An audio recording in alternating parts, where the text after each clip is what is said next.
If you're a maintenance supervisor for a commercial property, you've had to deal with everything from leaky faucets to flickering light bulbs. But nothing's worse than that ancient boiler that's lived in the building since the day it was built, 50 years ago. It's enough to make anyone lose their cool.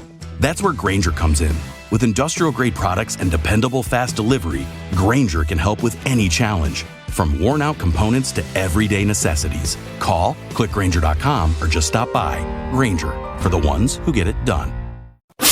The following podcast is brought to you exclusively by the Rad Rob Radio Network.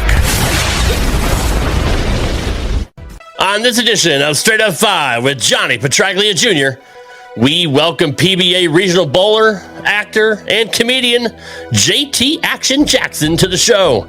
We'll talk about how JT got into bowling, talk about his bowling career, how he got into acting, and of course his longtime struggle with former best friend, Hollywood megastar, the chocolate midget Kevin Hart. All that plus the imbecile of the week. Straight Up 5 with Johnny Petraglia Jr. starts now. This is PBA champion Kyle Troop. Hey y'all, Jacob Ledrup here. Jeff Riggles here from 11thframe.com. Hey guys, Chuck Ritchie here, formerly of Bowl TV. Hey guys, this is Ryan Schaefer of track staff at Valley Bowling Center in Waverly, New York. And you're listening to Straight Up 5 with Johnny Petraglia Jr. Yo, the boys from Straight Up 5, Rad Rob, Dr Ocho, and of course JP Jr. As you know, JP Jr. used to be introduced as the sexiest man in bowling, and now the world. But he doesn't have the best hair in the world. I do. Sorry, bud, but you know the deal. Pick it out. Fear the fro, baby. Welcome to Straight Up 5 with Johnny Petraglia Jr. A hard-hitting, in-depth, cutting-edge look into the world of bowling. This podcast will not only cover all things bowling, but will also give you a raw look into real-life issues. You'll get unfettered access into the mind of one of the most gifted bowlers of this or any other generation. Strike, and they claim it. Somebody does it! So without further ado, let's introduce you to the hosts of the show. Rad Rob, Rob Francois. Rad Rob, Rob Francois. Dr Ocho. Dr Ocho. And the incomparable Johnny Petraglia Jr. Johnny Petraglia Jr. Hey guys, welcome back to Straight Up 5 with Johnny Petraglia Jr. I am your host, Rad Rob, Rob Francois. Love that chicken from Popeyes. This is episode number 137. We have a very, very special guest tonight. We are super excited to bring this gentleman to you. But before we do that, let's see who is in our chat. Finally. Nico. Nico, what's going on, brother? We had some technical difficulties, but it's all good now. You're such a dick. Brian Hara, what's going on? Billy M, what up, what up? Pete Cow's in the house. What's going on, brother? We got Staying Man in the house on YouTube. We got Crambone on here. What's going on, brother? Gabriel's Lost LMT Adventures. What's up? What's going on? Welcome, welcome, welcome. Chuck Ritchie, the man responsible for hooking me up with tonight's guest. Thank you very much, Chuck. PD's in the house. What's going on? Patrick Dombrowski, resident PBA pro. Always here every week. Good to see you, brother. We got Thomas Binick Jr. What's going on? What's going on? What's going on, everybody? Thanks for being here. Thank you so much. Let's bring in my first co-host. He is the man with the largest arms on this podcast. He is the resident doctor of Straight Up 5. The one and only straight out of Ochoville, Dr. Ocho. What's going on, Ouch? Folks, the technical difficulties were the same as always, and I'm going to send an electrician to Rob's house to get him a 20-amp GFI outlet, because every time he gets chicken grease on his microphone, look, it's on his fingers. You can see the chicken grease on his fingers, and his amp short. He's got a 15-amp fuse. It shorts out. We got a 20-amp GFI over there, and then no more technical difficulties. But again, Rob's got to pay because I do the software drops. I do all this shit. Let's get the show on the road. Stop eating chicken every day. It's good to see you. Good to see you, bro. Happy birthday, Nicole. Happy birthday. Is Nicole here? Did I miss Nicole? Hello, Nicole. Nicole's here. Happy birthday, Nicole. Do I look frozen? Nah, no more than usual. All right, let's bring in a man with the name of the marquee. He is number 7 in the program, number 1 in your hearts, the sexiest man in the world, Johnny Petraglia. Okay, Ocho, put the fucking arms down. Seriously. Johnny Petraglia Jr. What up, JP? Oh, did you get a fresh cut from Sweet Blends there from Georgia Shore? That's right. Sweetly blended. You're looking good, brother. As always for Wednesday. Thanks, bro. Always a pleasure to be here and absolutely thrilled about tonight's guest. It's got to be close to, I want to say, Jesus, almost 15 years since I've even seen this man. It's always an absolute pleasure to talk to. I'm really, really stoked about it and fanboying hardcore tonight. So last time you saw him, you were like, what, 13, 14? Well, I appreciate that very much. Yeah. I can't remember if the last time I saw JT was somewhere in San Jose or somewhere in LA or somewhere in Vegas, but I know for a fact it was somewhere over there, somewhere on that side of the country. You know the way to San Jose. Hi, Kel. Good to see you. I hope everything is well in Vegas. So, yeah, I mean, what else can I say that people don't already know? And I'm just ready to get his ass in here, so... Without further ado, I am too, but we have a 15-minute highlight package, so buckle in. Oh, again, how about that?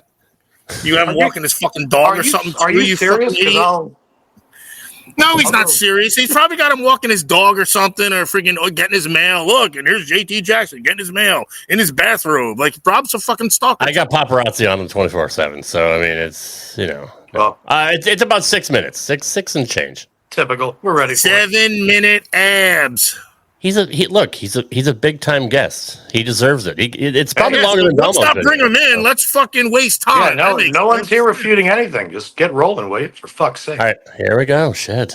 Christ. What's up, man? Hey, man. Good to see ya. Man, yeah. Thank you for inviting me, bro. No worries, man. I had a bit of time. I'm flying out back home tonight, so I figured, I'd see what you were doing. Maybe we'll have a friendly game of bowls right now. Yeah. You know what? Let's do it, man. You know, I just came out here to have some fun, you know? Yeah, nothing serious, all right? We're just nothing serious, just a little bit of fun. Yeah, I mean, that's why I'm here. I like you. That's why I love this bowling for fun. All right. Let's get a game. Double and JT offers. It's only the 4th frame, but this has got to be thought of as a must-strike situation. He got it. All right, he's not dead yet. How does it get the blood flowing when you put yourself in a situation like this? Well, you know, I look at this situation here as no pressure. You know, no disrespect to Chris, but you know, I've been in other positions where I had to really worry, but man, I just got out here, man. I felt good, but I mean, it's obviously they shut me out. But you know, I'm gonna just let that go, you know. But always the next time. And I really appreciate Chris Barnes coming out, you know, giving me a shot, more than what some people can say, you know. But at the end of the day, don't mean that I don't know how to bowl. It just mean I got to go on another pair. Sometimes when you know, you just know. Now to the 4th round. Action Jackson. He knows it. Okay, so it's not a strike, but 9 will get him through. Hey, they hating on me because I'm about to... Hey, put the camera. All right, now put it back on. Put the camera back on me. Put it back on me. Yeah, so you know I'm about to throw this 300 real fast. 299 coming. Here we go. Oh my God. Yeah. Bitch, I'm flat out cold. Yo, I love it when you talk loud and think you cannot shoot me. I walk up in your alley with 3 balls and 4 groupies. One is my caddy, one is a fan. One of them is your bitch, the other one has a tan. Man, I'm watching you bowl at Hall's Ferry. Your game time's up, the equals obituary. I got game and you all know it. Look up in that bowling newspaper. That's funny. I gotta ask you, Action Jackson and Kevin Hart. Action Jackson. You got his dumb ass. That's him right there. Hey, but real quick, do you think bowlers are considered athletes? Whoa. Hey, you better answer this right here. He's talking to you. Oh, you talking to me? Yeah. Oh, you gotta understand, my friend JT is used to being on camera, so when you ask him questions, you gotta direct the question to him. Do it again. Okay, JT. Do you think bowlers should be considered athletes? You damn right. Yes, it's just hey, we bowl the ball, don't we? Okay. Yeah. What the hell is that? The answer to his question, what he meant to say was yes, because it's a sport. And being it's a sport that people compete at is why they should be considered athletes. Okay, that's a good friend of mine. I'm serious. I know, I've never seen him around you funny, but he was funny in the movie. Was he okay, was he kind of funny? Was he having facial expressions like, okay, like answer your question. And say Kevin, what's going on? Listen, say Kevin, wait, look, hold on, just wait. Okay, come on, JT. Wait, all right, I'm gonna do the face. You tell me this is what JT did. Say Kevin, what's going on with you, man? Hey Kevin, what's going on with you? Nothing. Listen, was he that kind of funny?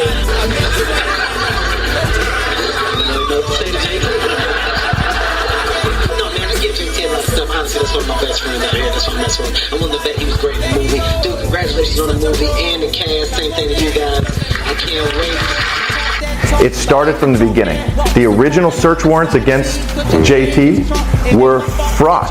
When I came onto this case, we sort of blew it up and exposed to the DA that this has nothing to do with extortion. Whatever the allegations were,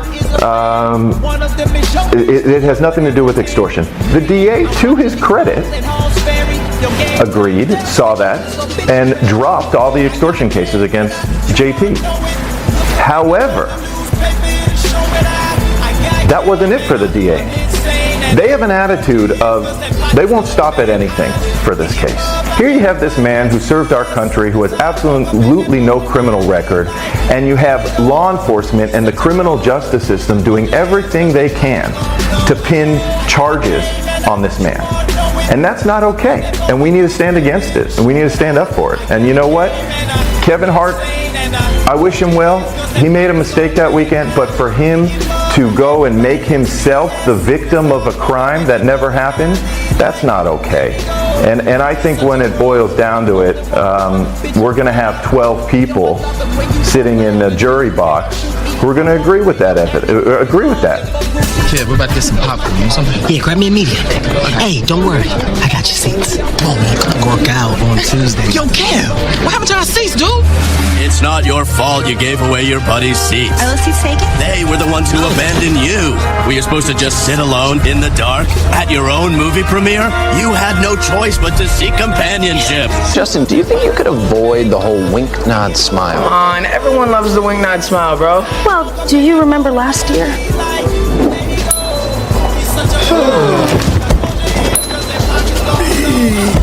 Man, I'm hungry. Here, have a Snickers. It's packed with peanuts. Wow. My hunger's just gone. I wonder where it goes.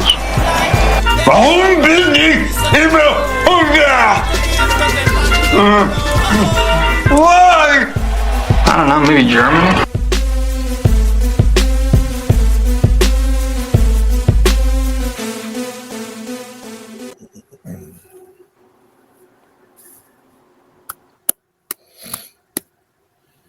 All right, the wait is over. Let's bring in the one and only JT Action Jackson. What's going on, JT? Man, when I tell you, that was the best intro. I'm talking about what you all did, how you brought me in. I mean, you all brought back memories. I'm like, yo, I did all of that, you know? So, man, I want to say own it, buddy. Own it. Oh, that's not even half of it. I could have made that a lot longer. You know, a lot of people may not know you. I get it. Other from bit parts of movies, but I mean, you've been on like 100 commercials. If I literally played them all, everybody would know exactly who you were. Dude. I've been in. I filmed at least. I think my agent said like from the time from 2003 to 2018, probably like over 150 commercials. That's crazy. Oh, just over. Well, I'm sorry, 150 projects. You know, right. I had a good run out here, brother. You know, well, so it's good to have you here, man. We really appreciate you being here. Yeah, I hate that you're saying had. I think there's plenty more going on still. It'll. Well, no, it's gonna come back. You know, it's just, just get over this little hump. You know what I mean? And then little hump, right. Buddy, you know it. Little hump. Yeah. It all started with a little hump, actually. But hey, anyway. Yeah, right. Man. we don't need to get into the stupid shit first, man. This is a all bowling good, man. show. No, I know, Yeah. I know. But this is a bowling show, and we all love bowling. So I have to ask, Yeah. who was the one that got you started in bowling? Ah, man, no, I'm gonna tell you how it started. So when I first moved out here to California, as a comedian, I met a whole bunch of people. That's how I met. Actually, I just met a whole bunch of people at the comedy club, and that's where I met, Kevin Hart and that guy. Yeah, that guy. So anyway, again, it's really unfortunate where him and I are at. You know what I mean? But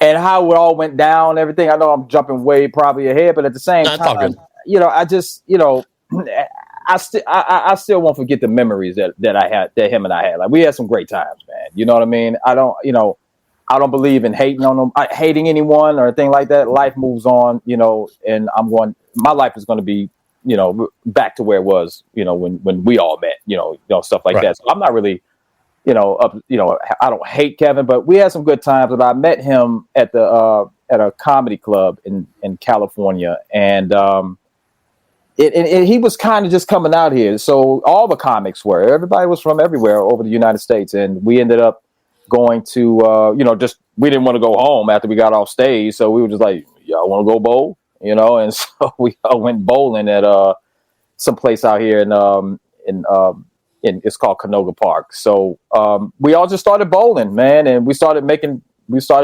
and I just fell in love with it. You couldn't even get me, and I'm from St. Louis, Missouri. You couldn't even get me in a bowling alley out there. Wait, how old are you at this time? Hold on a second. Wait a second here. You want to know how old I am? Yeah. I can tell you. I don't care. Hey, man, listen, men can... because usually people think I picked up a bowling ball when I was 3. I mean, shit, I threw them over my head. When you started, how old?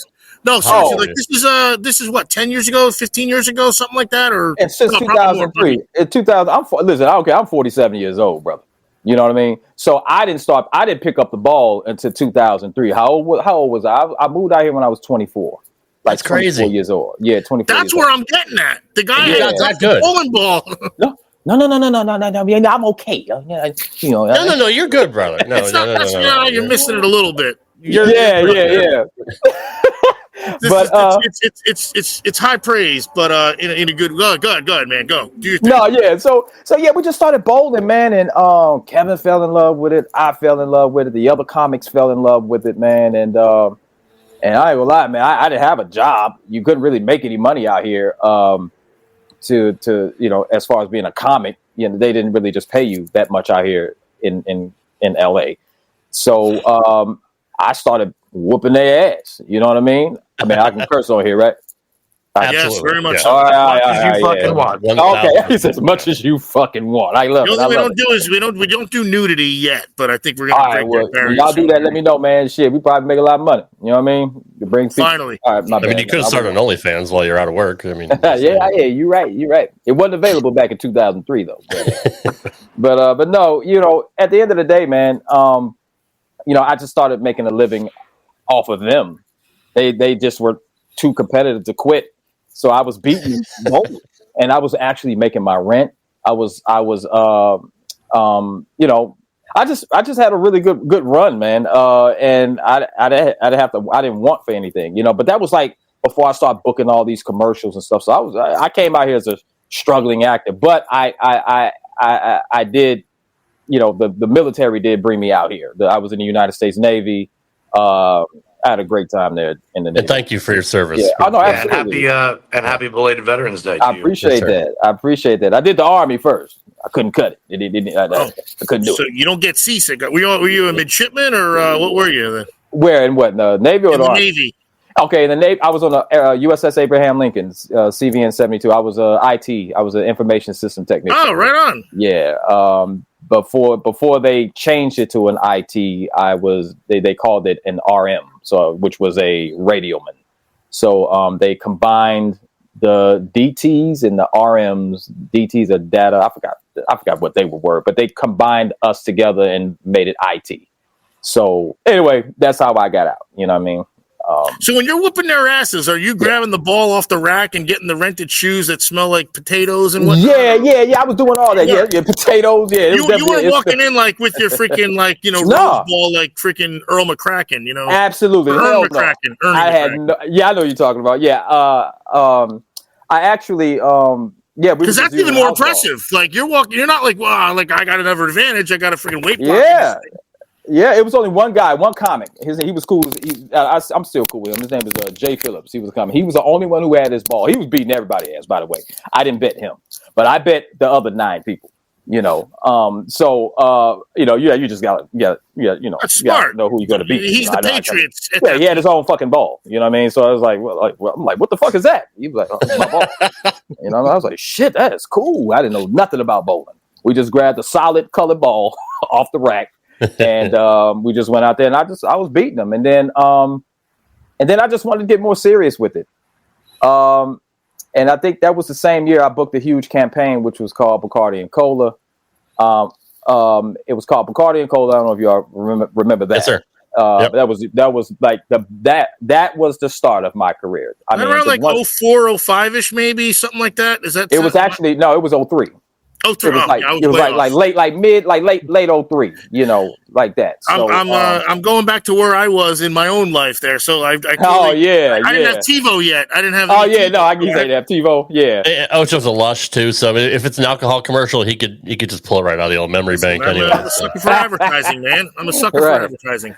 So, did you earn the name Action Jackson just because it rhymed, or I mean, there's also like a parallel action, right? Yeah, no, I earned it, and you were bowling action, whooping everybody's ass. That's what. Yeah, there's that the last one. So Gotcha. I was after I was booking all of those jobs, and I was making a lot of money, man. So I was the action guy. So I was betting everything. Like I'll bet you whatever. I mean, hell, I put 10,000 on the best bowler in the world, which was Chris Barnes, and of course I knew what I was walking into, and I hope he had a great Christmas when he beat me that day. But that's a whole other story. But anyway, I got the name not because it rhymed, which it actually does rhyme, but I got it because I'm the one who would give you action. So nice. Yeah, so that's how I ended up coming up with that. JT, JP? Sorry, JP, yeah. JT. I'm gonna get the fucked up. He was going in. Man.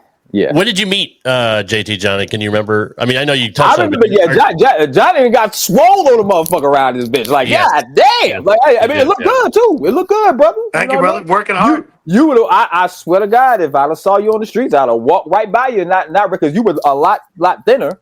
When I saw you, what I mean, in a good way, and he would have blocked the sun out too. That's why you. Man. Like, man, what's this friggin' eclipse going on? Yeah, I would have literally walked right by you, and he would have been pissed. He's like, JT's he's fucking Hollywood. He saw me say shit to me. I never in a million years would think that, but thank you very much for the compliment. This is man. 6 years, man, 5 days a week, and it's starting to pay off. So. I love it, man. Keep it up, bro. I'm trying to get that shit out of my eye. I'm still a little dude. You know what I mean? I think you're doing just fine. But I have a serious question. We're talking about journeys in tough endeavors. I mean, if you ask 10 people, 9.5 of them would say at some point in their life they wanted to be a famous Hollywood actor, a comedian, stand-up, even be in a commercial, or 150 some odd like you. Your journey in the world of television and your journey in the world of bowling, are they even moderately comparable as to the difficulty levels? I mean, I'm assuming, like you said, a struggling or a starving comedian, so to speak, going out to the LA area and, having to bowl guys for money to make rent to where you've gotten. Was that, I'm assuming there was a lot of hills in there as well as the bowling game. What did you find to be the more difficult or pressing journey on you, mentally, physically, whatever? That's a really, really fucking good question, man. So I really started to get into that. I loved the bowling when I first moved out here because I was making my money and stuff like that. But I really had to make bowling part of my, I needed something to do outside of acting. Okay. Because in acting, you're going to hear the words no 95, 90 trillion times before you hear one yes. Yeah. That's just part of the process, man. And what sucked about it is that I ain't tooting my own horn, brother, but I do have my talents when it comes to booking and just doing the job when I'm in front of a camera. But to know that you have, you go on all of these auditions. I mean, whether it's commercial, television, film, television. Well, you have television, which is, television shows, and you have film, which is movies, and then you have commercials and stuff like that. I was going out for all of that. And I was going out at least 40, 50 times, probably, maybe even more per year. So out of those 50, 60, it's a numbers game. So if you go 60, you may book 3 out of that 60, and after a while that becomes that takes a toll on you, because especially the ones that I know I murdered. I mean you can't say that on that. I'm talking about my bad. No, we know what you mean, because I mean like yeah. But I mean no, you crushed it. You crushed it, and you're going, like, who the fuck took my spot? Yeah, man. You'd be like, yo, and that's exactly what I was saying. I'm like, there's nobody in the room that I know they didn't do what I did, because I don't go into the rooms when I audition. I don't go in there to act like everybody else. I go in there to do the shock factor. Like I mean, don't get me wrong. I still perform with the way the character is and things like that. But I do shit that I know that any of my opponents, what they're not doing. I know they ain't doing that. You know what I mean? Do you call them opponents in your mind? Because that makes sense too. When you said, oh no, they're my opponents. Oh yeah, they're my opponents. No, they're taking food off your table. No, that's what a mindset too. Like, think about that. Yeah, this is like I go in there game on, and I got into this rhythm, where I'm auditioning and I'm getting these lines. I'm like, ooh, I gotta memorize this. Ooh, I'm gonna do this and I'm gonna do that. All actors do it, but they're not gonna do it like me. But so I go in there, and then when you, especially the ones that you really want, that's why I started bowling, because the ones that I really wanted, I didn't get, and it was a, trying to answer, Johnny's question. It started to become a toll on my mental. Because you should have won. I should have won. Basically, in your mind, and you killed it.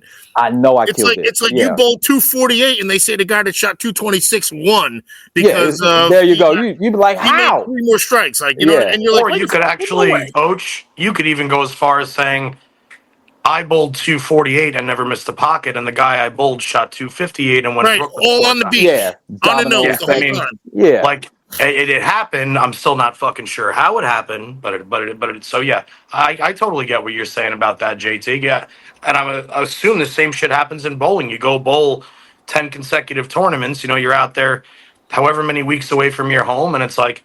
And even whether the money means a shit ton to a bowler or not, it's still you're grinding all fucking week, and it's like, shit, another week that I'm not bowling in the finals. I'm not bowling this. I didn't make it to television. And eventually, like you said, it's got to take a toll. And that's kind of why I asked you, because you always hear, my cousin Jess is a comedian. Been in LA for 20-something years. Yeah. And she said the exact same thing that you did. For every 97 no's, you'll maybe find 3 yeses. Yes. And for, I would assume, a very, very small percent of the population, case in point, that bothers most people. Yeah. Most people don't like being rejected one time, let alone 97 out of 100. Right. So to answer your question, I had to find something to do so I won't drive myself crazy wondering if I did anything wrong, and not knowing that as I got older, as I got further into the industry, that just because you didn't get the role, it's literally almost, for me, it may have been 98% of the time had nothing to do with my performance. Okay. It had nothing to do with it. It can be, most of the time they can be like, we changed the role. We rather go with a female, we rather go white, or we rather go Indian. You just never know what the outcome. So when you turn on a TV and, you realize you're like, oh shit, I went out for that. Oh, so they went with that guy. Or they went with that girl, or something like that. And you'd be like, oh, well, it was out of my control. Sure. Because have you ever seen that and they did it totally different, and you'd have been like, oh shit, I guess I misread all it, or the like time. Yeah, all the time. No, I did not. Not that Don't you get me misread wrong. it, but like your characterization of it was like, well, I guess they wanted that. Yeah, and it makes me feel better. And then because like you still did you. Absolutely. So now I'm like, oh shit. So I had to stop making it about me, and I had to be like, yo, you know what, JT, you go in that room, you leave it out there on the field, and you fucking get out of there. If they want you, they want you. So it took a while for me to mentally get into that space, but it started to make sense. Now, and I'm not going to sit here and lie either. Like, hey, I went in and fucked up too. You know what I mean? Like, I went in and just flubbed the lines but at least I know I fucked up. Right. You so walked out going, nah. Yeah, on to the next one. Yeah, absolutely. Colgate ain't calling me back now. Yeah, they're not calling me back for this. And I accepted that because I fucked it up. But yeah, and so. To keep my mind off of my main job, which was acting, I said, I got to do something, man. Bowling was cool. I was making some money. Well, let me start bowling. And when I started bowling, I really started to fall in love with it.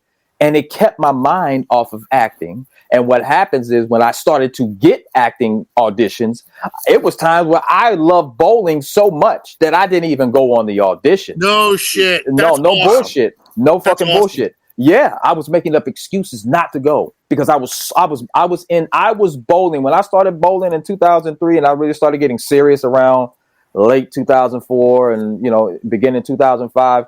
I was in the bowling alley. People will tell you at least 7 days a week. I'm talking about putting in work. What I thought was work. But in that instance, you're holding the cards now. They're not holding the cards anymore. You're right. Auditions, you're like, what? I'll catch you when I catch you. Maybe I'll get it. But right now, I got business to take care of. There you go. And the point. Here's the point that I was trying to make. Because bowling actually, I'm so happy that I started bowling and loving the sport, and I still love the sport. And I still want to. I have plans on putting the bowling world on a platform where I want people to take bowling more serious. Like I don't like the slapstick shit, man. I don't like the people going out there doing with the glitter coats and all that shit. I think that's, in my opinion, that's fucking disrespectful, and it's disrespectful to the bowlers like my man here, Jay, and everybody else out there. That's how this show started, literally. That's literally how this show started. It's very disrespectful, I can't even talk because it pissed me off. You know what I mean? It discredits what the guys in the 70s did, man, when it was, you had guys smoking cigars in the stands, all suits in the background. Yeah. Like, very, very respectable. Absolutely. Regal. And my vow to the bowling community is that I refuse to do any fucking slapstick bowling movie. You're not gonna, ever again. I did one, and Tommy Jones was in there too. He was, I don't know if you remember that. I forgot what the hell it was called, Strike or something. Anyway, but I'll get it. Yeah. Was it a movie or a commercial? It was a movie. It wasn't with Tara Reid, was it? That one.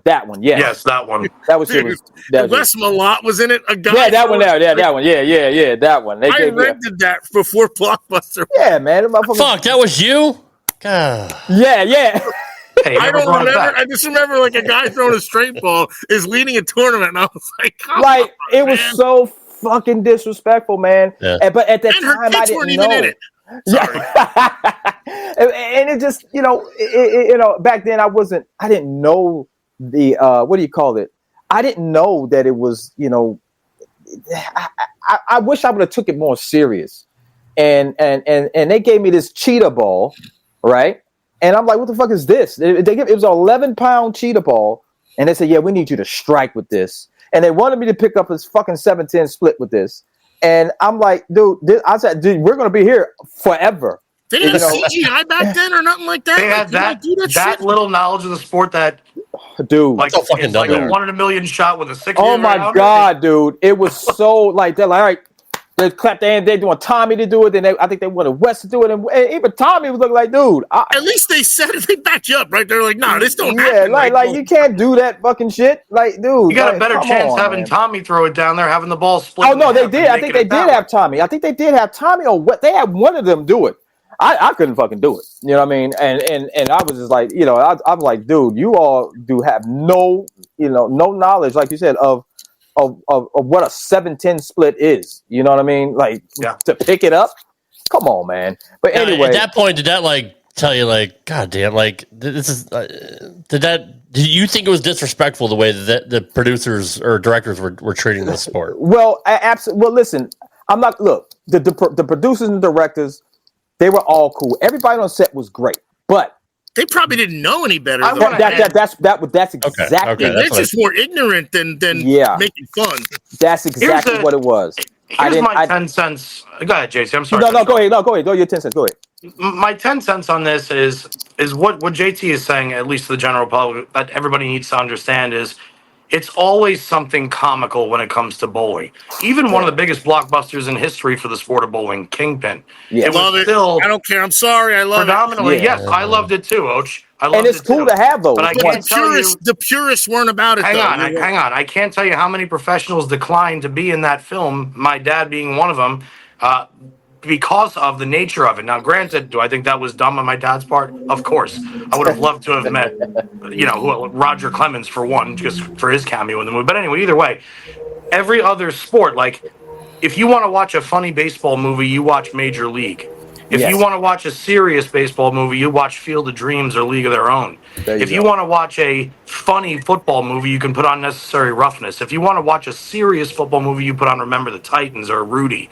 Every sport has the golf. Both sides. If you want to go watch Caddyshack and laugh at golf, but then you got to make sure you watch the greatest game ever played in the story of Francis Ouimet. That's a great point. Bowling doesn't have that, and it's almost been chalked up as a loss for bowling to ever be considered a sport, even though we have two of the most recognizable Hollywood faces on camera saying that it is a sport. Yes. So that's what you can never that what was that show about chess? The Queen's Gambit? I wanted to play chess for a year after watching that show. I won the chess tournament in 7th and 8th grade, so don't worry, I already took care of it. Just they keep it's almost like their main goal when it comes to bowling is to make it always shit on it. It's always We don't. But it's also the easiest too, though. That's the thing, because like JT's saying, they didn't know any better. It's not their fault. Yeah, they're that's the thing. to the sport, right? What producer is going to say, "Well, I bowled my whole life"? If Jerome Bettis was a producer, he'd probably be able to do something good about it. You know what I mean? And you make a fantastic point. I don't have anything against the producers or anybody that wants to do the movie. But the only issue that I have with Hollywood when it comes to bowling movies or whatever television shows or even commercials is that hire someone to that are professional, so you all can have some sense of direction when you go in there to know that a 7-10 split isn't something that you can just fucking pick up, Exactly. And so And it's just, you need that. What do they call it? Like, you just need that. It's the insider info. Like when Johnny did Major League, they had Pete Yukovic, they had Steve Yeager there, they had guys that would. But what's crazy about it is that's not even insider info. Like nobody said to the producer or the director, "Hey, just so you know, since the PBA's inception 70-something years ago, like in the mid-50s, just so you know, since the first television show in Paramus Bowl in 1961." Only 4 conversions have ever been made on television in the thousands upon thousands. And luckily we only just had one. Make it a slightly different split. Make it like a 4-9 or a 6-8.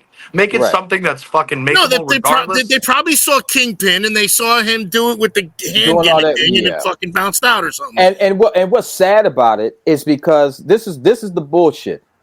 The bullshit that I was seeing was that Tommy Jones and you had Wes Malott. And they are the professionals. And you have these directors looking at them like, aren't you the professional? Did they speak up or did they say that they? I don't know. I'm pretty sure Tommy probably ended up saying something like, hey, it's not really that easy to pick that up. This ain't like fucking making a pancake here, dude. Yeah, exactly. And it makes people like the Tommies and the West, look bad in their eyes because in their heads, in the directors, because they don't get it. They're looking at them. You should be able to pick that shit up, and it's like no, man. And then now you got people thinking that you don't know how to fucking bowl, and that's unfair. You understand? And so basically, I love the analogy that you gave, Johnny, and that's my vow. My vow is to give the world, the bowling community, that type of movie. There's not, of course, you may have your little dark humor or it's just some little, of course, but it's never going to be. If I'm behind it, you're not going to have nobody's coming out with glitter suits.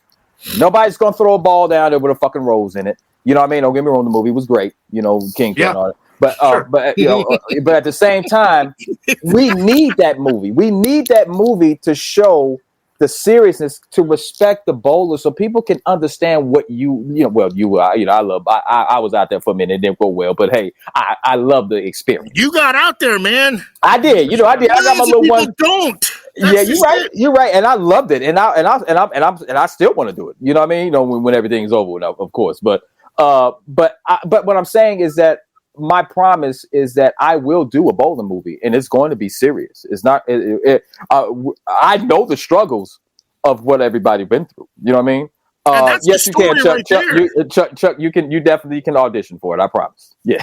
Like with sports movies, there's scoring, and there's the story, and bowling has that. And it's like, man, piece it together. Get the emotional attachment, get the story, and the scoring is kind of the story sometimes. Absolutely. And they get invested, man. Fucking Rocky was just beating the shit out of each other, but you got invested with Rocky. Yeah, exactly. But still, there's a story behind also that. Always 100%. Right. So I want to get the struggles that the bowlers go through to lead up to this, so people. That's the story. You're absolutely right. You know what I mean? And that's my goal, man. We talk about that all the time. Yeah, and it almost makes me. I don't know if you can see it in my face, but it just really gets under my skin when you would just think that someone would want to do a real serious bowling movie, and because we've seen so many comical bowling movies, I think it's just it's coined as the joke and comedy of they don't see it in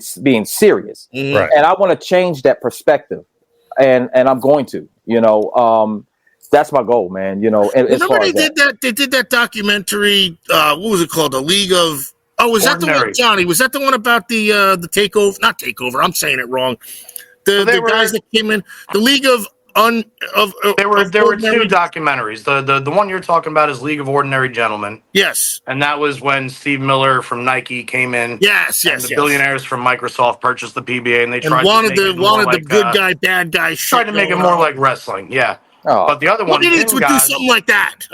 The other one that they had was called Pin Gods, and that followed the life of a former legend who is now it followed Wayne Webb, who had well over $1 million in earnings, was basically runner-up for Bowler of the Decade in the 80s, 20-time titleist, and talking about how when his reign at the top on the tour ended, that there was nothing to fall back on. You lose all your money living in Vegas, and now it's like you got to figure out ways. He was doing karaoke or something, right? Like he was saying karaoke stuff. Yeah, he would do the karaoke throughout the week, and then they followed Walter Ray, who obviously we know what Walter Ray has done in the sport, but then they followed guys like a Bob Vespi and a Tony Rosamilia, who were just trying to break through, showing hey, Vespi had a couple good years left of life. Rosamilia never made television, and the one time he did, he signed an incorrect scorecard and didn't make TV. They tried to give you the trials and tribulations. You got Walter Ray and his beautiful motorhome, while you got Rosamilia. Yeah, but JP, do you remember Walter Ray is shoveling snow off, and he's like, I just won $100,000. I'm still shoveling my own snow off the own damn. It's it's still, and that's what makes it real. That's right, but it's still, it's not even giving the triumph. If he had a guy up there with a freaking heat blower or something like that, it'd almost be here's Walter Ray. I'm exaggerating again. I'm going for the story, JT. But I get it, brother. Yeah. It's still Walter Ray being blue collar and chopping the ice so the critters don't get in the freaking vent on the damn roof of the RV. Right. Just won $100,000. I'm out here chopping the ice in freaking 10-degree weather. And it's man, you guys are still all hardcore. Yeah, no, you're right. Even the guy that wins is fucking hardcore. So it's almost like looking at it that way. This is my fault. You have the best the sport's ever seen work. At least he's working on his motorhome, and when he's driving his motorhome to the next stop, maybe he's got a certain deal with his ball company that they take care of mileage, or they sponsor entry fees. The other guys, they got to take their 9 or 12 balls and those heavy-ass slim triple rollers on and off airplanes, wonder if the shit's going to make it, wonder if it's not, look for the cheapest room rate that the PBA books for you, which I'm assuming Find the old country buffet even the and cheap eat one for the now next is day. $100 a night to even stay in. And then you go there and you have to invest X amount of dollars in food every single day. And God forbid you don't make the top 24 and double your initial investment. Then you got to Right. worry about what you're going to do the next 2 weeks. Those are the kind of things that need to be brought in there. And like you can make the culmination of it all almost like here's a like Kyle Troop. Kyle Troop is a Cinderella story in the bowling world when you think about it. He was a journeyman pro, went from one-handed to two-handed. He went from kind of like the badass kid who used to kick ball returns and wear the intermediately priced bowling shoes to, you know what, I'm going to keep my father's image alive in the way that I dress, and my goal is going to be to not only win but entertain the crowds. And he drew an entirely different crowd. Same thing with Belmo. Yeah. These are the kind of story, and then he goes out and he wins $500,000 in a season, the most earnings ever. That's the kind of story that needs to be on paper. Yes. And it needs to start with him working in McDonald's. It needs to start with There you go. JT going to LA, and I don't even know if this has ever happened to you, but having people boo you off the stage at the Comedy Store. Right. Yeah. I never got booed, but they got quiet.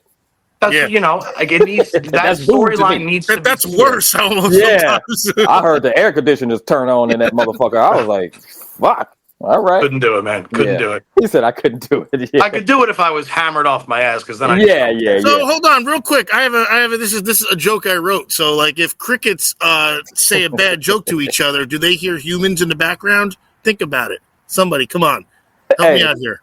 Hey, listen. Pieces are there. Pieces are there. Oh, that's fucked up. They gave you the fucking. They gave you the trombone. What was that? The trump. What He was got that? the prices right. He got that. Oh, He got yeah. That was when you eat fucking. 10 Popeyes buckets, they give you the trombone for free. Oh, Good job, my Iron God. Peak. Hey, but listen, you tried it, brother. Most people don't get up there and try it. Sometimes you I'm gotta no take your quitter. lumps. Yeah, some people gotta get up. I mean, you're gonna have to take your hits. But you take he does. He He does said, every week. He does every week. Yeah. Hey, man, but that's what makes you better, bro. You know, Absolutely. Everybody's got booed, and so at some point, Kevin's got booed. Everybody's got booed, man. So at some point in their life, you know, Absolutely. You know, and just makes you better. You just got to build from that. You know. I mean, that's what deters people from even doing it, and that's I'll be why right only back. I'm select still few listening. can. All right. I mean, shit. So, like, I mean, him saying, so you know, it's funny that clip that Rob posted. You're like, I've been under pressure before, and I almost feel like your first audition, you probably wanted to poop so bad, freaking 10 minutes prior. You were so nervous, and like this is nothing compared to. I can throw a bowling ball, but man, on my first audition, holy shit, I'm staring around the room. I don't know where to look, where to stand. I got the lines in my head, and I start. Remember Ralph Cramden, the hamana thing, like I'm not saying. I don't know. That's impressive shit too, and that's just the practice. Right. Yeah. And yeah, my first audition was terrifying. But one thing that no one ever knew was that you would never know that I'm nervous. You know, that's like the Chuck Liddell factor. Yeah, I never like you know, I'll be terrified, freaking out inside. But they always say like, you know, they'd be like, "Yo, man, good job," and I was like, "Really?" They'd be like, "Dude," they said, and I'll tell them like, "Man, I was nervous as hell." But comics knew I was nervous. Because that's tough to hide, man. Yeah, but no, I wore it well. But the only reason why they knew I was nervous was I kept like, I mean, if I had a, you know, let's just say I had a mic, you know, you have a tell or something that you did. Yeah, I had a mic. You know, this is the mic. Yeah, and the cord was coming out the bottom like this, right? And I kept doing this. I kept on like kind of, you know, acting like I'm stepping over the cord or something like this. Looking for something else. Looking for something that, and they knew that. They was like, yeah, you did. They said if I wasn't a comic, they said I would have never known that you were nervous, but we knew you were nervous by the way you were playing. Wow. You know, so but I can hide it well, you know, but because if I panic, I'm gonna freak out and everything's gonna go to shit. So you gotta be grounded. You got to stay. No, because grounded. I mean, this is serious, and this is anatomical here. This is anatomy where like your fight or flight is kicking in. Your sympathetic nervous system is firing. You're getting every system going. Your heart rate, your blood pressure, your lung capacity, everything is firing at a freaking crazy juxtaposed capacity, and you have to hide that. The beads of sweat and everything, like it's hard to hide, which that's amazing. And obviously it's a learned talent, but like still to start, like that's man, oh man. I'm getting nervous thinking about it. Fuck me. Right.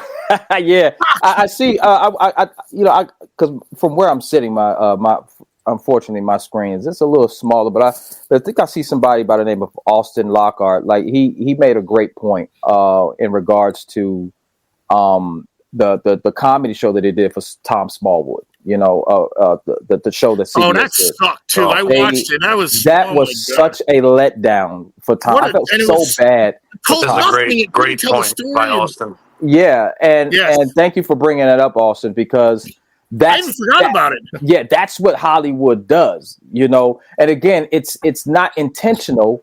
It's just they just get all of this money and they want to do something and they don't do it right. And they didn't do any justice. But do they do the research at all, JT? No. Like, do they even? No. I mean, No. they just Obviously probably read don't, Wikipedia and said Tom Smallwood worked at a car factory or whatever the fuck, and then like. Well, I mean, I don't know if you were talking to me or JT, but like one thing that would be good for you to research, only because I have direct knowledge of it. I remember I came home from school one day. It was 1993. And I asked my dad if I can go play stickball up the road with the guys, and he said, "No, we have a guest coming tonight." It was Michael J. Fox. Oh, because Michael J. Fox, Greedy. Because the movie Greedy was released in 1993, and when I tell you they went so deep into bowling, part of the contract was Michael J. Fox had to practice for 90 days with at least 2 professional bowlers, not to necessarily throw strikes, but look like he knew how to throw a strike. There you go. And the 2 coaches were my dad and our Fox host, Randy Peterson. And they would practice at Carolier every day, and then Michael J. Fox would come and play Mario Kart with me at home, which was the highlight of my life. Oh, my God. You beat his ass, too. You beat his ass at Mario Kart. I mean, yes, I did. Come on. We're all competitive here, the man. shit out of Marty McFly and Mario Kart. Marty McFly. Not a lot of people can say that. But at least that film, you want to talk about a cast, it had Kirk Douglas, Olivia Diabo, Phil Hartman. I mean, you have an all-star cast. The guy from St. Elsewhere was in it, too. Shit, what was his name? I can't remember. But the problem with the movie was the movie didn't have enough bowling, and it was a very bland movie. It really didn't have a lot of substance to it.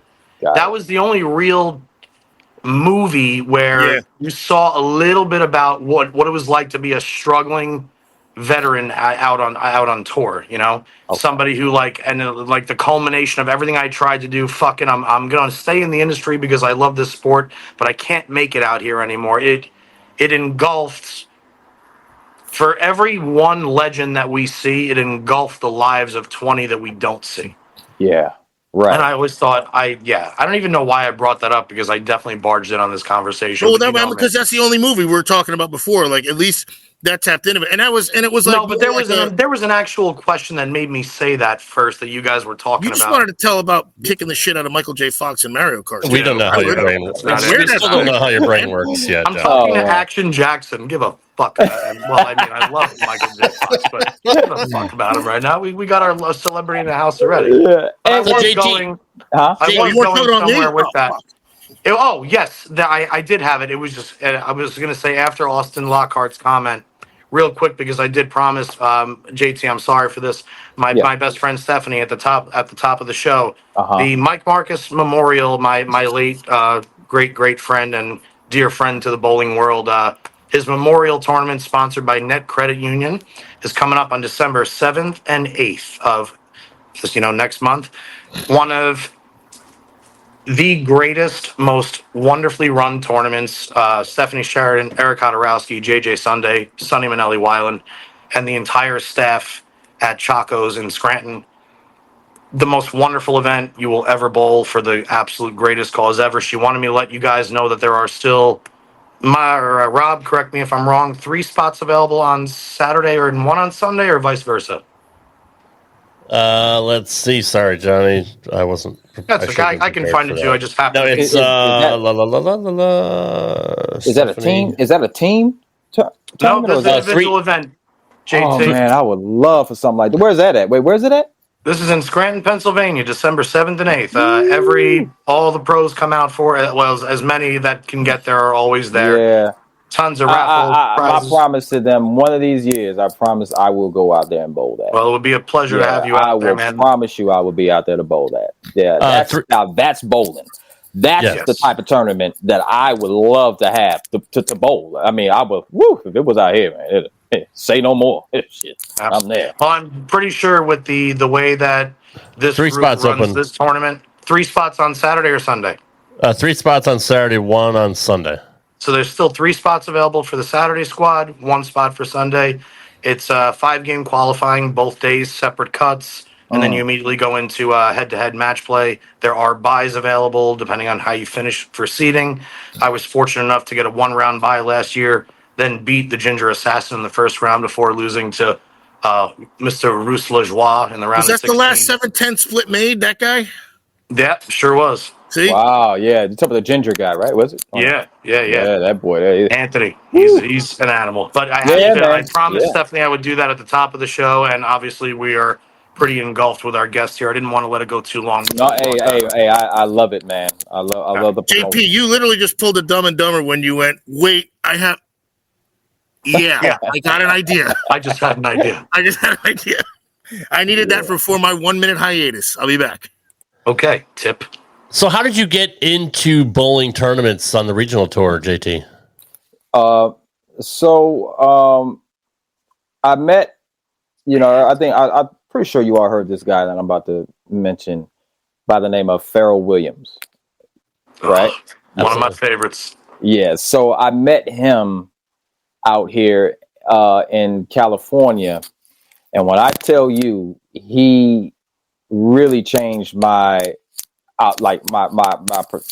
perception of bowling. Like I was like, I almost stopped bowling when I watched him bowl, because I was like, this dude can't fucking miss. I'm like, right. He told me straight up, he was like, JT, look, man. He said, you're only good. He was just being 100, man. He was like, you're only good on these house shots. You're only good in these houses. He said, but at the end of the day, you ain't shit in these other houses.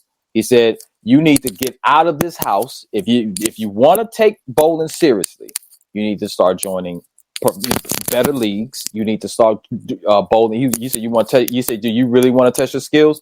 Go bowl the tournament on a pattern instead of this house shot shit. He said, that's where you're going to see where you're really at.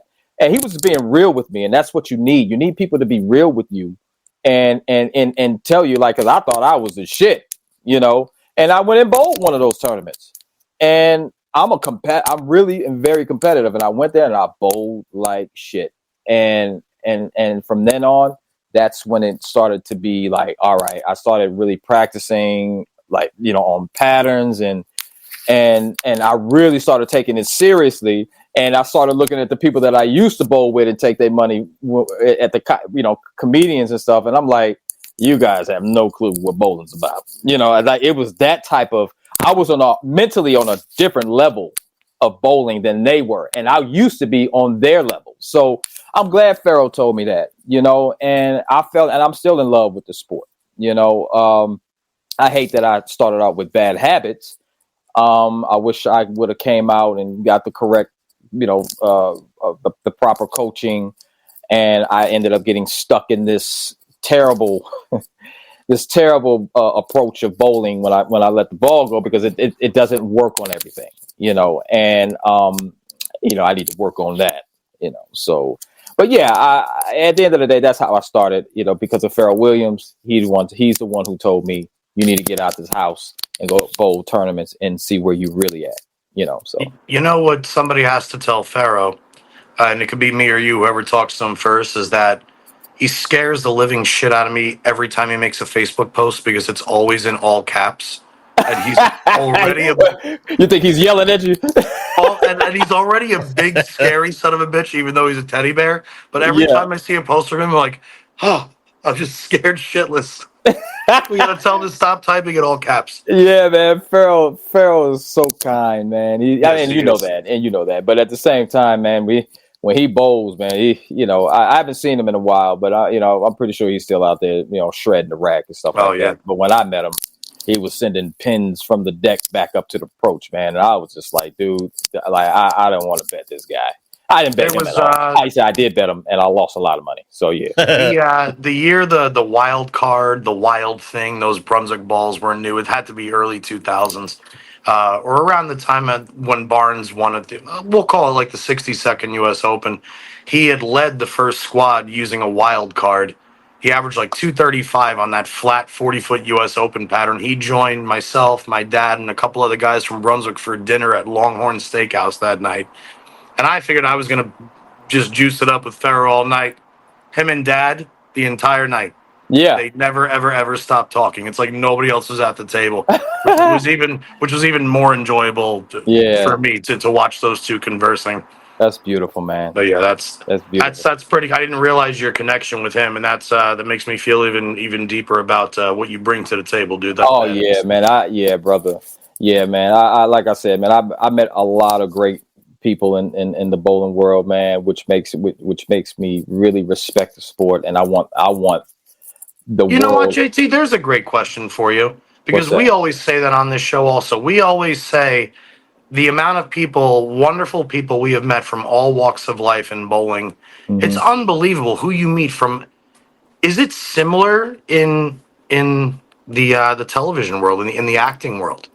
Do you meet a lot of really, really cool people the same way you do in bowling? Yeah, I mean, I do. Absolutely, man. I mean, you'd be surprised on who you meet in the entertainment world. First, I want to say hey to Todd Adams. Hey, buddy, how you doing? I love you too, brother. You know what I mean? So, Todd Adams, man. Thank you for the love and support, brother. Did Todd tell you I was one of his groomsmen? Probably not. No, he didn't. Absolutely. No, he didn't. Oh, yeah. He for said, him and Brandy.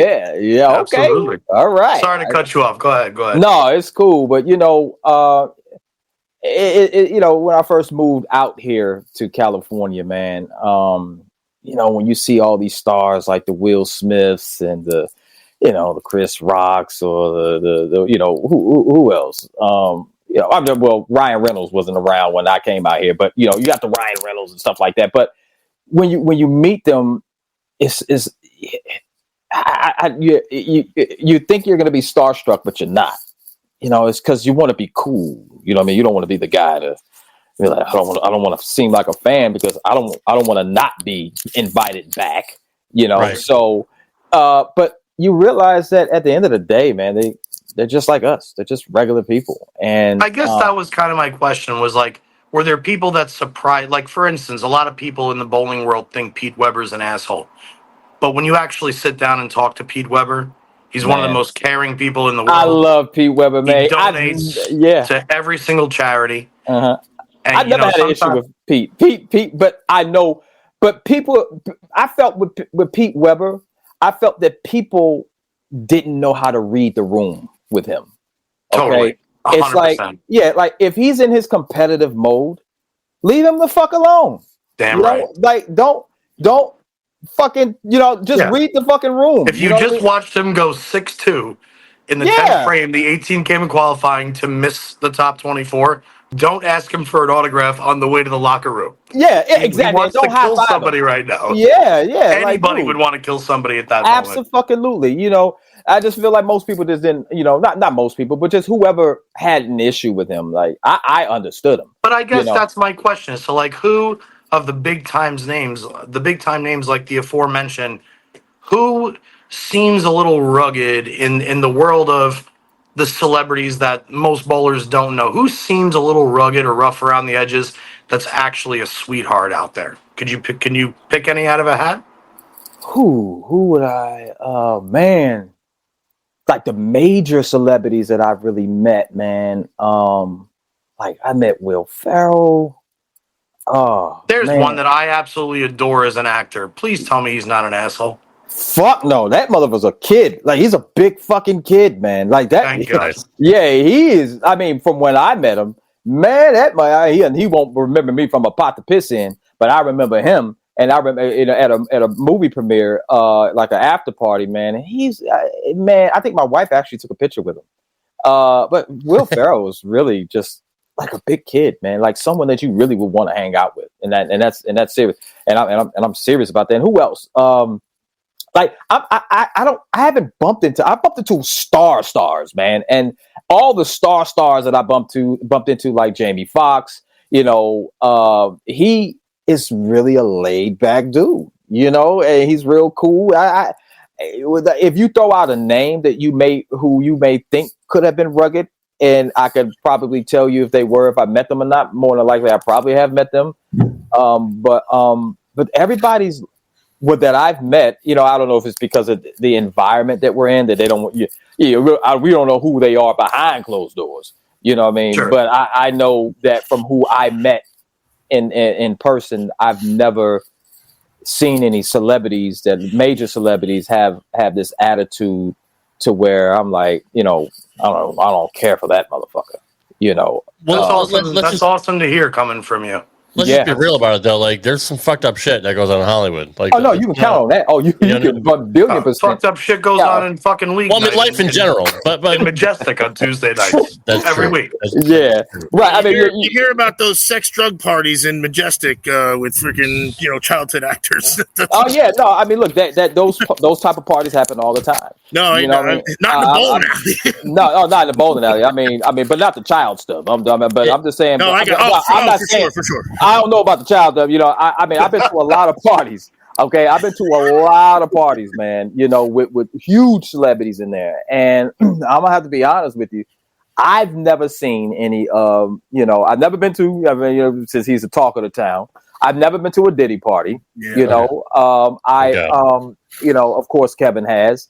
But he never invited me to that, because I think Diddy was definitely cautious on who he brought over. So he didn't allow anybody to just come over to his parties. So Kevin, I think one time he went to one of Diddy's parties, only person that he could bring was his bodyguard.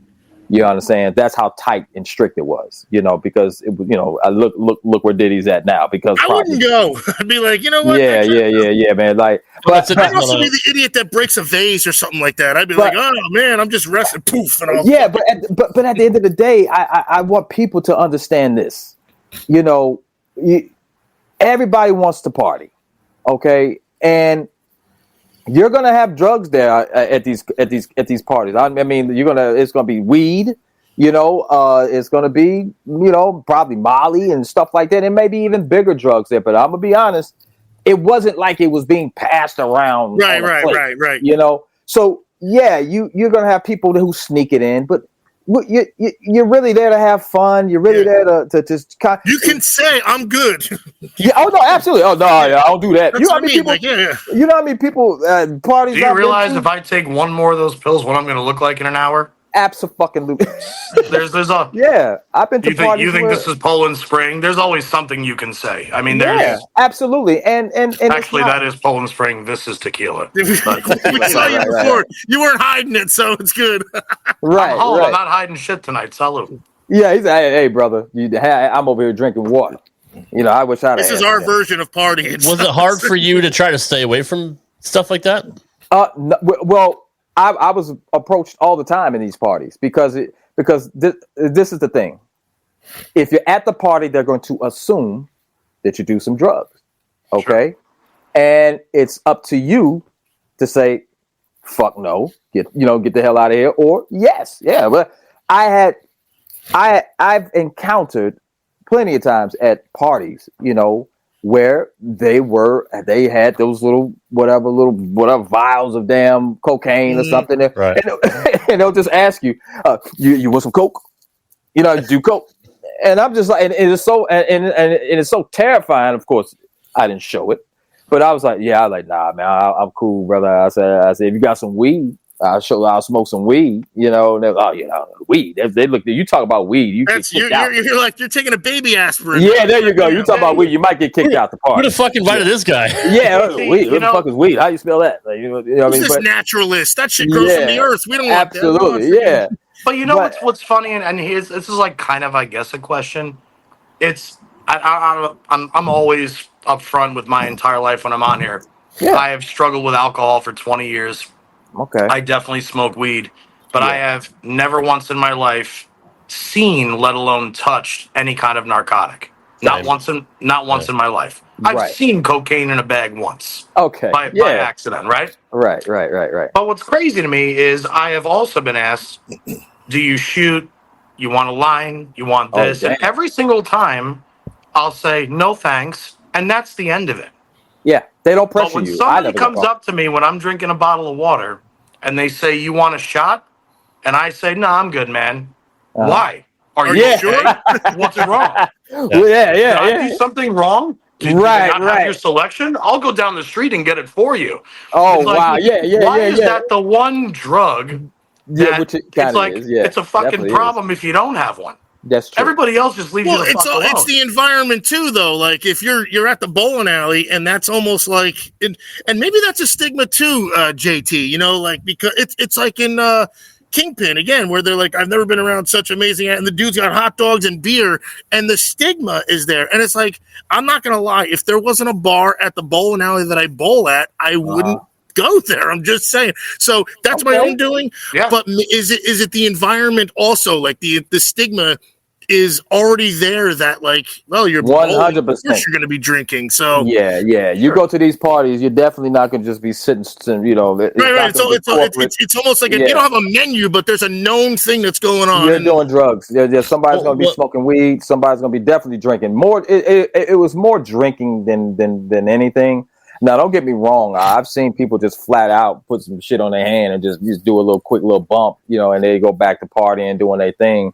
And they'd be in their own world. They're doing that's their version of partying. Mine would be Gold Bond's medicated powder, and I'd be like, all right, I'm good. I'm ready to go. I'm fucking ready. Yeah, but everybody, if you go there, everybody's desensitized to it. It's not something where you're gonna freak out. It's just it's just like you go to the bowling alley. You know, people's gonna drink, and you're not worried about the people drinking.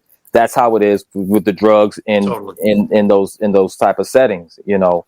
But but there's no one forcing you to do these things. You know, now you may have to be careful. You know, I never took drinks from anyone. You know, you're not going to slide anything. I never thought of something like that. Yeah, you're never going to. Yeah, I was the cautious guy. I was the guy that everybody, like most of the people like Kevin and the people that he hung around loved to hang around me because I was the guy that will always make sure that no bullshit go down. Like, you know, not saying that I'm like no fucking bouncer because I wasn't that guy. I'm the guy. No, you have self-awareness, man. Yeah, there it is. You have a military background that there you go. Be instilled at a very early age. Yeah, the attention to detail that I had is that I still even have is and crazy. Just like Rad Rob and myself, JT, just hearing you talk, the reason I'm certainly so engaged is we're all left-handed. It's like buddy. Our brains are, and my best friend and also my chiropractor for real, that guy, his brain is actually faster than all three of ours combined. I believe which is why that we mesh so well, at least the three of us. And you, I believe it. No, yeah, hey, brother, I believe it. But I can definitely tell just the way you approach life, your military training. It's no wonder everybody flocked to you to be the caretaker. Right, because you're the perfect balance of the fun. Yep, and I'm 100% aware what's going on around me. Because when I started hanging around them, they just go fucking hard, bro. And I'm like, well, but that almost like that's, and for me, I'd be like, oh my god, I got to get in that. You know, and there you go, and it's fine. And it's and I didn't crave that type of that. You will never ever hear a story where you just hear JT blacks out. Like I'm afraid to drink that much or get that high to where I don't know where the fuck I'm at. Like I'm terrified of that. So I know I have that too. You're absolutely right. But I don't also have the same environment. But like but that's okay. I would still get caught up though. But it doesn't matter. But as long as you hanging around somebody that's looking out for you. Yeah, that's it. Right. That's true and that's all I'm saying. It's okay to do that. But for all of you to do it. Yeah. Where nobody knows what the fuck is going on. Listen, we don't have 10 babysitters here. Yeah, that's that. But I'm the babysitter. You count on me. Don't get me wrong. I'll have a shot. or whatever, but I know my fucking limit. You know what I mean? I know my limit. That's amazing discipline, man. That is Oh, amazing. yeah. Plus, Oh, especially fuck yeah. because this is like your next conversation could change who knows what. You know what I Yeah. mean? Like at some of Yeah, these parties, and that's where like it's life altering, but you still have to have that discipline where you got to hang back and keep your wits about you. There you go. That's where I'd falter. Let Not me that ask you in this, that JT, situation, but I'd be glomming onto everything right there. What was the reason for going to these parties? Was it just to network, to just chill out? Well, cool, hey, man, meet listen. new people. Are you not going to go to a fucking party if they ask you to go? No, I'm just. What the fuck kind of question is that? I think it's a respectable. It's a respectable question. I mean, no, it's not. Don't fuck that. No way. Said, no, fuck that. No, Rob, this is for you, Rob. Why would you go to these parties? Because it's a fucking Hollywood party. Who the fuck knows? Tits might be out. But I have to answer that for him because give him his props. Well, he doesn't. He's not part of the drug scene. He's not part. You know what I mean? There you go. There you go. So people have their different motives to go to fucking these degenerates. parties. I'm telling you. He's not wrong. Yeah. Oh, that's hilarious. So yeah, people have their different motives when they go to these parties. Okay.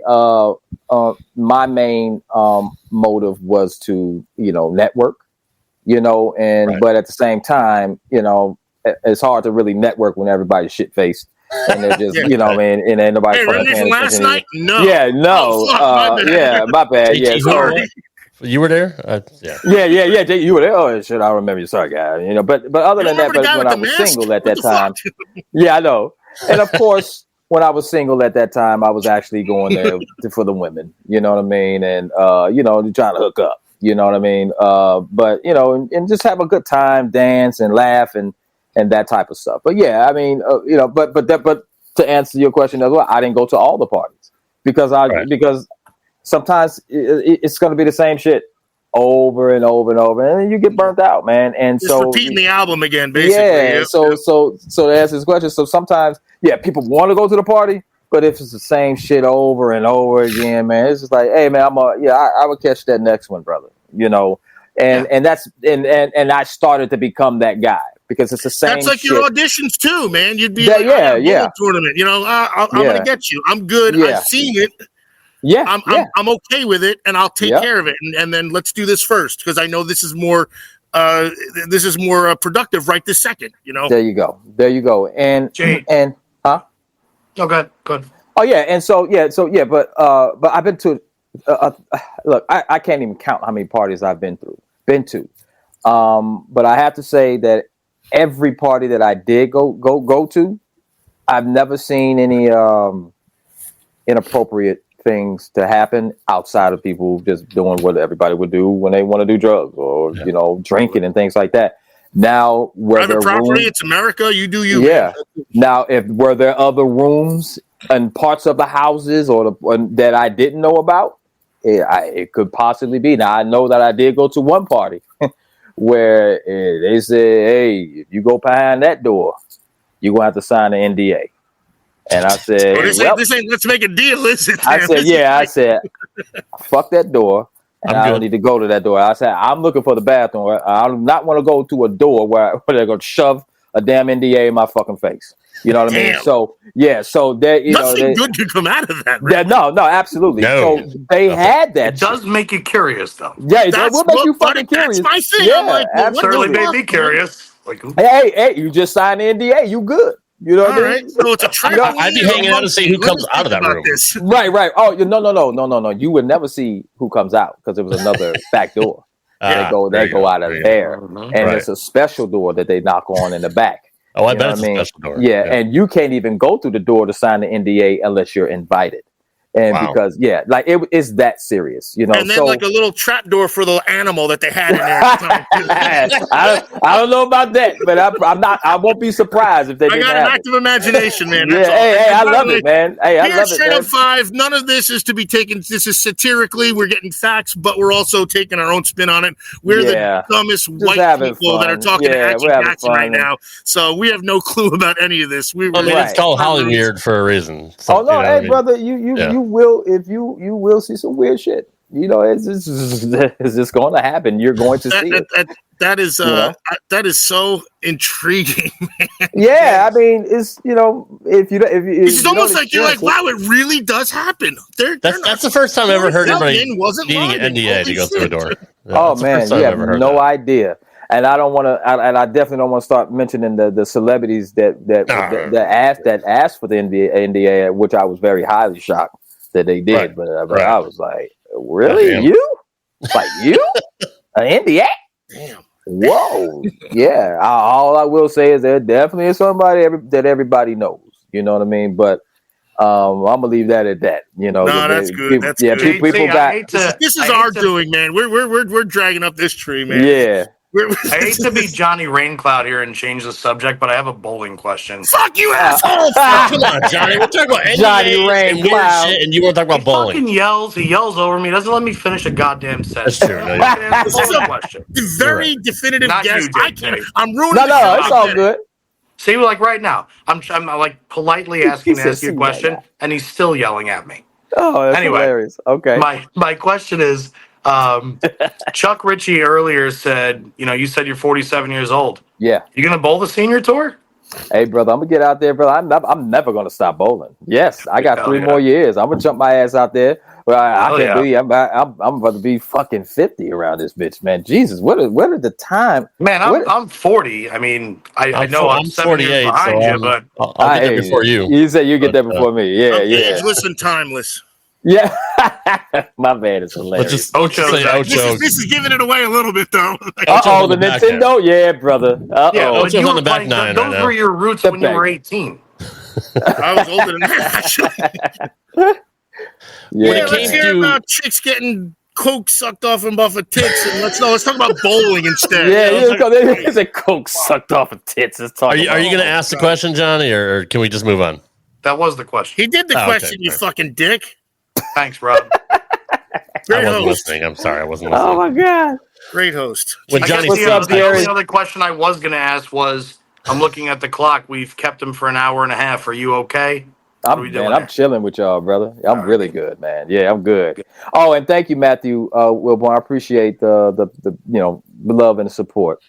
And so, yeah, it's real small on my side, but I just want to make sure I acknowledge the people that I see. Well, the truth is the truth, though, too, man. That's the other thing. It's something you've had to go through for the last 6 years, 7 years, almost 7. Yeah, pretty much almost 7. Yeah. Look, Kevin Hart's funny. You can't deny his success. Hey, man, listen. However, he got there. You know what I mean?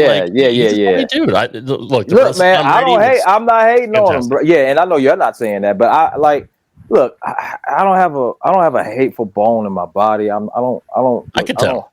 I don't have grudges. I don't have none of that. But sometimes you do have to remove people from your life. Mm-hmm. Okay. Right. And unfortunately, we definitely have to remove Kevin from my life, and for whatever reason, he has to remove himself from me. Which is sad because you two were good together. Like, man, that was my boy. That was brother. Right. That was my pots and pans. I mean, let's not forget. Like, we can talk about it like it's nothing to us, but you lived it. You're still living it. You know what I mean? Like, absolutely. It's a lot different when you're on your side. Us, we're just fanboys, right? Watching on TV, but like, right? You really went through it, and people are like insensitive to that fact sometimes. Yeah, I mean, and you're gonna have that. People are gonna have their opinions, and what I like to, jump on everybody and try to clear the air. Yeah, but you'll be doing that forever, and maybe in 20 years or something like that, it'll be maybe there's a Netflix episode in 20 years. But like right now, I'm half joking, but like because you always see them kind of reunion things, but like. And shit, if that don't build your fucking tolerance or pressure up, then like seriously, like that's. Like, there's probably enough Xanax on this earth that would get me through something like that. And I don't man. You know what I mean? Bro, like, absolutely. Now, don't get me wrong. I have to take medication, to keep me calm. You got to get your brain even, man. That's anatomical. That's not your fault. That's a lot of us do. Yeah, man. And that's probably, most of the time you see me just chill and, some of the medication just kicking in and just keeping me cool, collective. But I never was a active and out of control guy anyway, so I'm just going to be even more relaxed and even more cool. No, this is you just dialing it down a little bit. Yeah, absolutely. And then there's time. Absolutely. Yeah. And there's times where, you know, I don't get me wrong, I'll get some anxiety, you know, thinking about, you know, the case and how everything went down and, you know, shit like that. But for the most part, you know, my wife, she's just, like I said, man, she has my back and she keeps me, you know, just level, cool and things. Like that's, again, not saying that I be flipping out, no shit like that, it's just, but sometimes I'll get so obsessed with, all right, so what's the next steps? What's the next steps? Well, it's also because you're innocent too, and that's that's the worst part. That's the worst part. Like, man, if you guys fucking knew, and I want to type a memoir right fucking now, and like and everything will be factual, and it's like, and then you got to go. Which look, I put on the Odd Couple or something. I applaud you, bro. You know, just to turn it off, and that's like, and if that don't prepare you for anything else in life, any audition, my God, you're probably going to be a fucking major actor in fucking. There you go. There you go. This definitely because like help that, literally, you can get through anything if you get through something like that. There you go. Yeah, this definitely is going to help my drama side out. You know, that's true too, man. Just recall something. There you go. I mean, I applaud you for the way that you handled the police that day when they came to your house. Man, you didn't want to be another statistic. Man, fuck no, man. I didn't know what the fuck was going on, man. I'm a civil rights activist, by the way, so I watch this stuff intently for the last 6 years. I'm not kidding. Like, I watch how this stuff goes.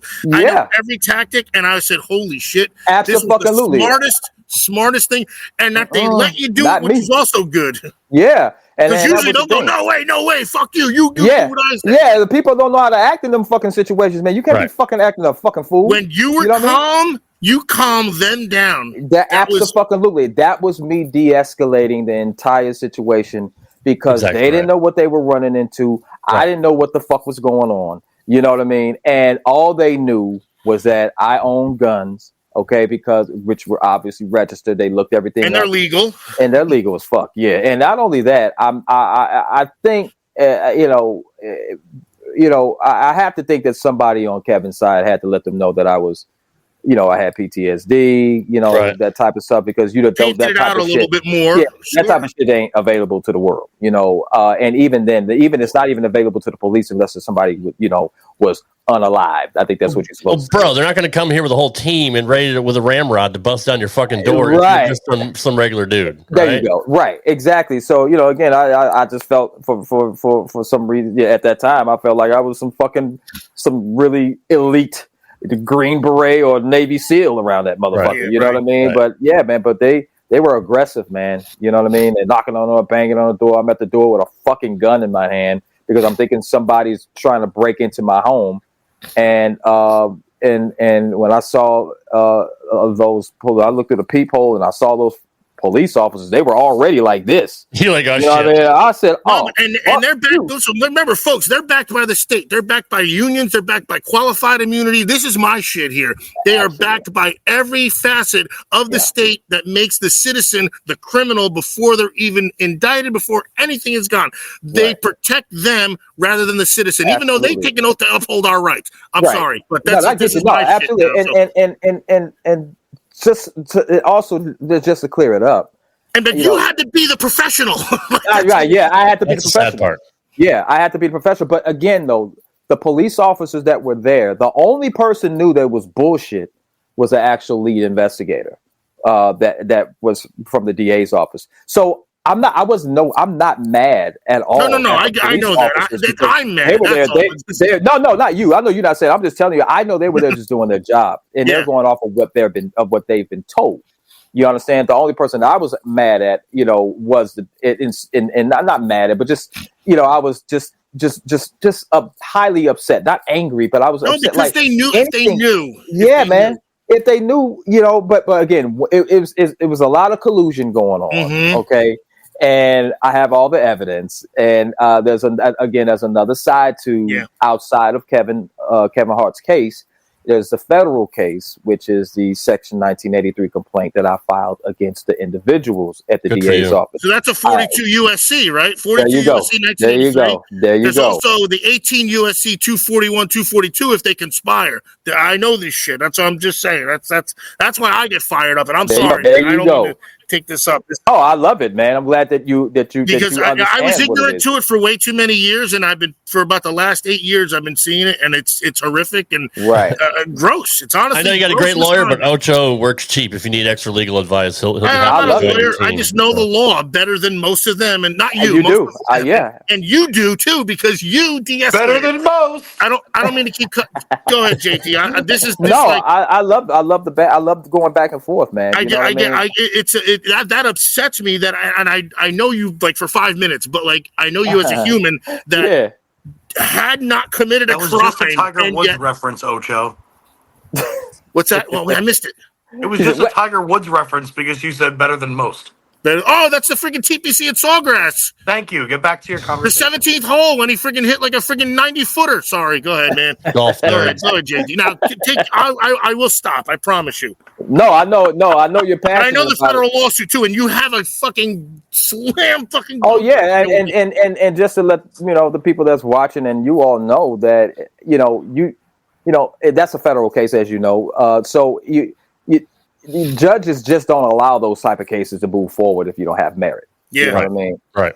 The district court, they don't care, but once you get up to the freaking Unless you're in New York City and you want to fuck over a former president. That's there you go. Yeah. Hey, there you go, brother. You said Jesus Christ.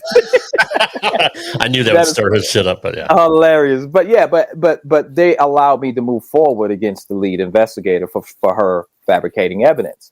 So we don't. Not only do we have Kevin Hart who fabricated. I mean, this is no allegedly. You understand? Yeah. This is completely facts of Kevin fabricating evidence and submitting it to the DA's office. Okay, and then so we got him on that end, and then we got the lead investigator on the DA's end who fabricated an email who said that Kevin received a $5 million email, which never occurred, and not only that. We hired 3 different forensics handwriting specialists who all concluded that the search warrants, 3 warrants were fabricated, and 3 search warrants were forged, of a judge's signature. Okay, these are all facts. And who the fuck did you piss off? No, but not even that. Listen. By the way, I'm serious. This is how bad it is. It's so easy to get a judge to sign a search warrant. Yes. It is so easy. The judges don't even read it. That's how bad it was that they wouldn't even fucking sign it for him. There you go. So easy. There you fucking go. They can say the guy fucking peed on himself and then fuck him, indecent exposure, and they'll fucking do a search warrant. This is how innocent this freaking guy. I'm sorry, man. That's all good, but I'm gonna answer. What the fuck did you do? Yeah, you talking about me, right? I'm talking about you, JT. Because I've known you for it's somebody trying to cover their ass. Is all. I've known you for 30 years, and I knew none of this. And yes, I'm looking at you. I've known you for 30 years, and I know nothing. I cannot wait to talk to you after the show. Oh, that is so fucking. I need to know where this came from. Yeah, my doctor and my friend of 30 years, and he's like, I know the law, man. I know the law. If he was spitting Steelers scores from 1980 right now, I would get it. Right. Well, that's easy. Anybody can do the that. Same way if I was spitting bowling balls from the 1990s, I would get it. Shit, Johnny, even I knew that. I fucking have a degree in criminal justice from Youngstown State. / Morehead State, and I don't know what the fuck you're talking about. I don't know what the fuck. He's on his shit. He definitely know what the fuck he's talking about. I tell you that. I love that. Definitely. That's why I love him, man. He's sharp because it's full on injustice. It's full on injustice, man. That's what it is. Let's play devil's advocate, JT. If you're trying to put yourself in their shoes, whoever started this shit. And who? Whoever wanted to get at you for whatever reason. It doesn't have to be. It could be Kevin. Could be whoever. Gotcha. Whatever, dude. Like, yeah, let's do it. Why do you think you deserve this to happen to you? Like, why would somebody want to do that to you personally? Hey, man, that's the thing. In Hollywood, brother, people have to keep their reputation together and intact. You have Kevin Hart, who cheated on his wife on her birthday weekend, who was 8 months pregnant. Okay, Kevin Hart is the guy. He was the family guy. Okay, 3 months prior to that, he was accused of cheating in Miami, being caught in the car with another female. Okay, Kevin had a lot of heat on him. Okay, he had a lot of stuff coming out, meaning like movies and sponsors and So again, this is, I'm just going to say allegedly, but it's so just know what I say after that. This is what I believe it to be. Okay. What I do know is this: when Kevin ended up cheating on his wife with the female by the name of Matia Sabag, they were on to her. Okay. And there's evidence showing, this is a really complex case. Okay. Just know that the DA's office and everybody were on to her. Okay. And I have all the evidence for that. We showed all the evidence. We got all of that. And they were on to her, and it was something sent to these blog sites with her pretty much asking for some money. Okay. Right. Kevin, when him and I were cool during that time while this was happening, he was telling me, yeah, we got this bitch. We gonna do this. We got her. All of a sudden, all of that shit went away.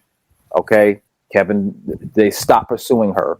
No, we're looking at the evidence that it was some shit that she did, but they stopped going after her for some fucking odd reason.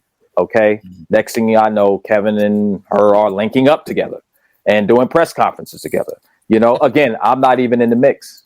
I nothing's happening to me. You're learning on the fly, basically. I'm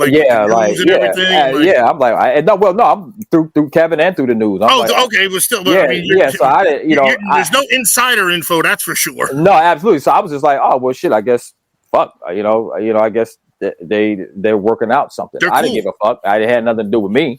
You know what I mean? So it was his business. So we have our theories on what happened. Who knows what happened in between her and him, and what promises were made, exactly on why all of a sudden they linked up together, because he was at her. I mean, they were like, "We're gonna get this bitch." Next thing you know, they working together. So something happened, and they had that, and then whatever happened, it was major. So you saw you led off with it in the introduction where my lawyer, you heard him. Yeah. So unfortunately, they just couldn't say they fucked up. You understand? Not too much on the line. It's like you have careers on the line, jail time on the line for them. Sure. You think they give a fuck about me? It wasn't a personal thing. It was them to save their own ass, and that's what my lawyer was trying to say, and we saw it. You were just that guy, man. Unfortunately, I was that fucking guy that got caught on the wrong end of what was happening. And what happened is that they dropped all the fucking extortion charges. They dropped all the extortion charges, but they added 3 more charges a year later. Around the time that they dropped those fucking extort. That was the crux of the fucking case. Yeah, motherfucker said that he was extorted. And you said they never brought that email into evidence, right? My God. How the fuck can you be that stupid? Let me tell you something. See, that's the thing. That was the dead giveaway, too. Literally the dead giveaway. And this is the thing. People, we the people put too much stock in labels. Okay. And labels meaning like police officers, DA's office, and I'm not saying this ain't no bad session on law enforcement and things like that, because there are great law enforcement. I know them to be out there, and I know a lot of them. They are great people. But there's bad apples in any there one. You have the problem is they can't out the other ones, because then they're fucking blackballed. And I'll call it right now. Absolutely. There you go. True too. They will, if they say something, they're gone. There you go. Turned on us? Are you kidding me? There you go. This guy changed a report. Now this guy's going to jail forever. But he wasn't guilty. Okay, now you're demoted. I have an internal investigation going on against you because you turned your siren on at a subway. So now that's a policy violation. Yeah. Fuck. Sorry. So no, it's all good. But what I'm saying is, what I learned throughout this entire situation, throughout this entire case, man, justice is really hard to get. Just us, meaning just them, is all it fucking is. I'm telling you, I witnessed this. I'm telling you, me and my lawyer witnessed this in front of our eyes, where we were in front of a judge doing a criminal case, and my lawyer filed a pitches motion A pitches motion is a motion to where you will file a motion against a officer due to bad conduct. Like you just know that this isn't the only thing they did that they have done. So a pitches motion means that you want to know what else they've done in their career. Which they'll usually hide also because but it's not available to anybody. Not privy you to the have public. To file that pitches Put them on the motion. Brady list, but they're still not privy to the public. Yeah, right. You guys know what the Brady list is? I'll tell you later. Go ahead. Yeah, so basically, the judge that we were with, he pretty much told my lawyer straight up. He said, well, he was like my lawyer, he was like, you saw him. He was a fucking amazing, and he laid it all out to the judge. Stoic, factual, confident. And the judge told him in his face, and I heard it, everybody heard it. He said, we're on the same team. He said, I'm going to deny the pitches motion. He said, whatever happened, he can file a lawsuit. He said, but there will not be any good cop or bad cop in my court. And my lawyer said, Your Honor, this is all bad cop. And he said, I don't care what it is. It's not going to happen in my court. So they're all the same fucking team. What I learned is that I was like, oh shit, like that I'm getting front row seats that there's just really no justice. Like there's some good lawyers out there, there's some good judges out there, there's some good DA prosecutors out there, good police officers out there. Unicorns are called. Yeah, right. Sorry. Right. Unicorns. I agree. But I will say that judges will look out for judges. DA's office is going to look out for their people. And who else? And of course, police is going to look out for They're on the police. same fucking team. Yeah, right. They're backed by the state. They're all taxpayer funded. And then we pay for it. Oh, file a lawsuit. Oh, so more taxpayers can fucking now pay you. That's fucked up, man. Settle down. No, it's all good. It's all good. No, but I'm not. This is serious shit, dude. Fucking serious shit. Yeah, I'm not it is. He don't deserve it. I would fucking give him my wallet right now because he's fucking innocent. But the judge said he's just got to sue. Okay, great. Who's paying? Taxpayers. Yeah, absolutely. That's a good. He ain't going after his qualified immunity. Right. You're the host now. I'm immunity anyway. He's the new host now. I'm out. Yeah. No, I get it. I love it. No, this is. You know how many popcorn he's got cheeses. So wrong. It's so fucking wrong. It's so wrong. Yeah, and that's what bugs me. And I get fucking yelled at because you're like, why do you care so much? I care so much because innocent people are fucking getting railroaded by the system. It ain't fucking right. Johnny, pour one out for me because too. Because they're on the same team. Because they're not on our team. They take an oath to defend our rights. They stand up and say, I solemnly swear to defend the Constitution against all enemies, foreigners, domestic and foreign. What if I fuck? What? I don't even know the fucking oath. But still, and they don't even know the oath. They don't know the First Amendment. No, but I get it. For those of you just tuning in, welcome to Straight Up 5 with Johnny Petraglia Jr., your local somewhat celebrity bowling show. We hope you're enjoying this combo. I'm frozen. I'll tell you what, this is like, I'm just throwing this in here real quick. I'm actually thoroughly enjoying this like more than any other show. I'm disgusted. I'm fucking disgusted. I am learning so much I'm not kidding you right guys now. think I'm fucking and joking, I get to chill with my friend, and I get to hear about Kevin Hart being unfaithful on his birthday. Like, I'm just really happy right now. Fucking cocaine off some chick's tits. Except the fucking 42 USC 1983 that's going to fucking bury that motherfucker. Okay, getting back to my initial question before Ocho went on a fucking diatribe. Right. Why did they not introduce that in court? The only fucking evidence that they had, an email. Right. They didn't. Which we found out with a PDF. It was never sent to anybody. It was never. Why was that never introduced by the prosecution? In your opinion? In my opinion, it was never introduced because Kevin says that he deleted the email. So that's where they fucked up because I was already locked up at that point. No shit, right. Yeah, so the DA's office fucked up, okay? Not only Kevin, but the DA's office fucked up because they arrested me based on an alleged screenshot that they claimed that Kevin submitted to the DA's office on April 27, 2018. It was great investigation tactics too. I think Ocho's head will explode after hearing that. Oh yeah, so basically on April 30th, 2018 is when I was arrested for this screenshot.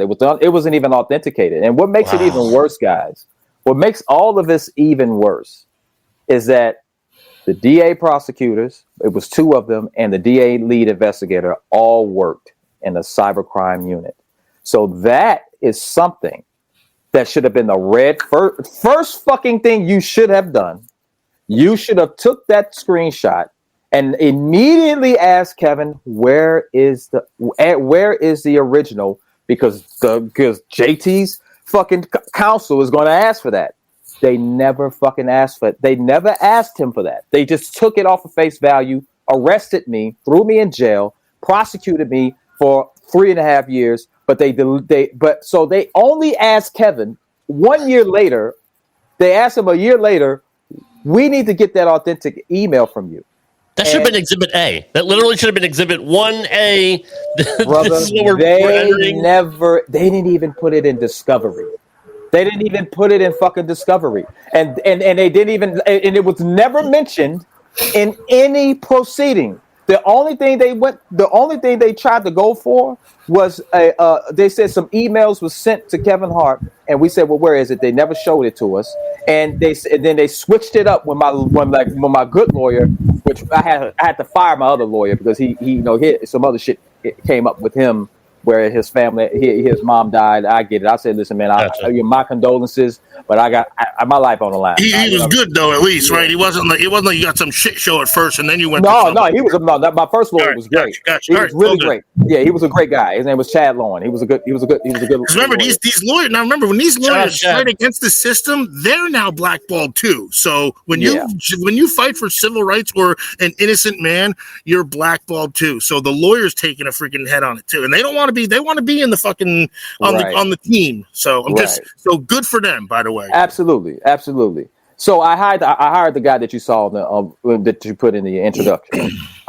He broke the case open in less than 2 months. Okay, that's badass. So at this point, the DA couldn't go back on their word. They couldn't go back and say they fucked up. So it wasn't personal. Yep. It wasn't a personal thing that they're saving their fucking ass. And in order for them to save their ass, we need to add more charges to JT. Well, let's go to the easiest thing to do. It's the easiest thing to do. They just fabricate anything. Yeah, and that's what my lawyers they fucking said identity theft and stolen property. What property did I steal? And who fucking identity did I steal? Did you pretend to be Kevin Hart? Yeah, fuck no, hell no. Kevin, you're a lot taller than he is. Obviously. I know, yeah, right, exactly. And it's like, and my lawyer said, well, my daughter's 2 years old, and that's terrible. That's not nice. That's perfectly legal. I'm just being a dick now. I don't like the tactics, and that's what and that's what it is. He set the system up against fucking. There you go. That's obstruction of justice, and it was abuse of process. So so I see somebody that says, what is it? Mean Boy. He said emails have headers with IP address info. You are absolutely correct. It's not rocket science, right? And the issue is with that. I like the name Mean Boy. Is that there wasn't any IP address, okay? Because he created this from scratch. Coming on Microsoft Word for all we fucking know.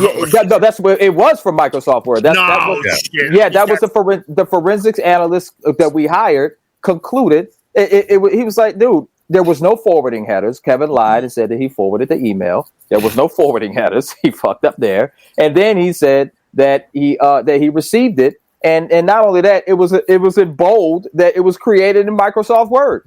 Okay, but he couldn't say he cropped it, obviously. No, it was over when we found. But the problem, it's got to be the dumbest thing I've ever heard in my life. Literally, but the forensics guy who did it, he couldn't believe it. He said I've done over 1,000 cases. He said this has to be by far the most ridiculous case that I've ever had to conclude. He was like, he was just like, man. He's like, I can't believe that they actually thought that they were going to pass this off. But the problem is the DA, the people that I mentioned, they were on the call during the interview. And you hear them coercing, kind of like saying, so you received this email, correct, Kevin? Yeah, I received it. And he said, I forwarded it. Yeah, I forwarded. Like you hear all of this happening. You know, and my lawyers and everybody, and they're looking like, are we listening to this? and you have two cybercrime units that should have known immediately that these fucking emails were fabricated. And that's why they're being sued. So what I'm saying. Oh, sorry, I didn't mean to interrupt. Yeah. Meanwhile, there's actual scammers out there taking old people from their money, their whole entire savings, and like real life stuff that's going on. That's real. Those and aren't then you real got crimes. this Come on. stupid stuff that's going on with you. So what happened is that my lawyer and we all knew that they were enamored because this is Kevin Hart. They're never going to get another fucking case like this. You know what I mean? This case could possibly change one of their careers or all of their careers. This is exactly what they're saying. They're like, we have to stick it to JT somehow. We have to get him to take a deal. We have to do something, but they had me all the way fucked up. I was never going to go down for this shit. They'll act like they're your friend too. Here's what they do, and they'll go, "Hey, so what we're gonna do is we're gonna plea out, and then you take this, and then we'll just kind of set you away, but you won't get charged for this. You won't get charged for this." And JT's gonna be like, "You motherfuckers, I'm innocent as fuck." There you go. And that's what you just said. My man is on point. What he just said is exactly that's what they do. They try and plead out, and they have to add more charges. They add more charges, and they go, "Well, you have now these 12 charges." There you go. None of them stick. So what you just said, they tried to make me take a deal, and when let me tell you something. If I would have been the person who done that, it was the sweetest deal on the fucking planet. They offered me, they said, listen, they told my lawyer, listen, you tell JT that all he has to do is 5 community hours and no jail time and 1 month of probation. Right? And they said, and that's all he had. That's how desperate they were. That's a moving violation tactic. Right Yo, there. That's literally my God. I told them motherfuckers. That's when you had them bent over. You tell them, fuck you. That's what I told them. I'm hoping serve now. Yeah, absolutely. Told them, fuck you. I said, you tell them that I'm going to see their asses all the way to trial and to the court. I said, I don't give a fuck about. I said something real smart. I said, I don't give a fuck if they gave me no time and no community hours and nothing. I said they can kiss the back of my black balls. That's what I told them motherfuckers. And that's when I told I told my lawyer to tell him I said that shit. Of course he didn't tell him, but I told them motherfuckers. I was it's on record here, straight up. You heard it here first. So yeah. I told them motherfuckers kiss all of that. You know what I mean? But I said I'm not fucking taking no fucking deal. He said, well, as your lawyer, I have to tell you what I have to present what they told me to tell you. Because if you did take that, the media would take that and run, and you would be guilty in the court of public opinion and everywhere else. There you have it. There you have it. And that was never going to be my story. That's a career ender right there. That was a career ender for everything. Yeah, absolutely. Fuck no, man. You know what I mean? No. So anyway, when you're innocent, and this is supposed to be the justice is blind. Let's fucking do it the right way now, motherfuckers. Absolutely. Now I got the ball in my court. Now we're fucking doing it right. Absolutely. That's gonna feel good though. Like that has. I mean, obviously them dropping the charges, you knew that had to happen eventually. But it has to feel good that you're going to be vindicated, and hopefully they'll get theirs at some point. Oh yeah, absolutely. But see, when I turned them down, this is the bullshit. This is what they did then. They were like, "Oh my God, this motherfucker is really not taking his fucking deal." You know what I mean? Of course, hardball you and go, "Okay, well, we're going to have to start." Yeah. Exactly. So what they did was they prolonged the case a total of 3.5 years. Mind you, they dropped the charges, the extortion charges, a year after I was arrested. But they prolonged the case another two and some years, because now their next strategy was, okay, we know if we drop these charges right now, JT is within the statute of limitations to fucking take us to the cleaners. So let's drag this fucking case out and get him outside of the statute of limitations. And now at that point, I couldn't sue them. You understand? I'm not a fucking lawyer. I didn't. Yeah, so that's just math, dude. That's math, buddy. Yeah. You're good. So I didn't know anything about fucking statute of limitations and no shit like that, and they were banking on that. And so, would they get 2 years? Question, is that what it was?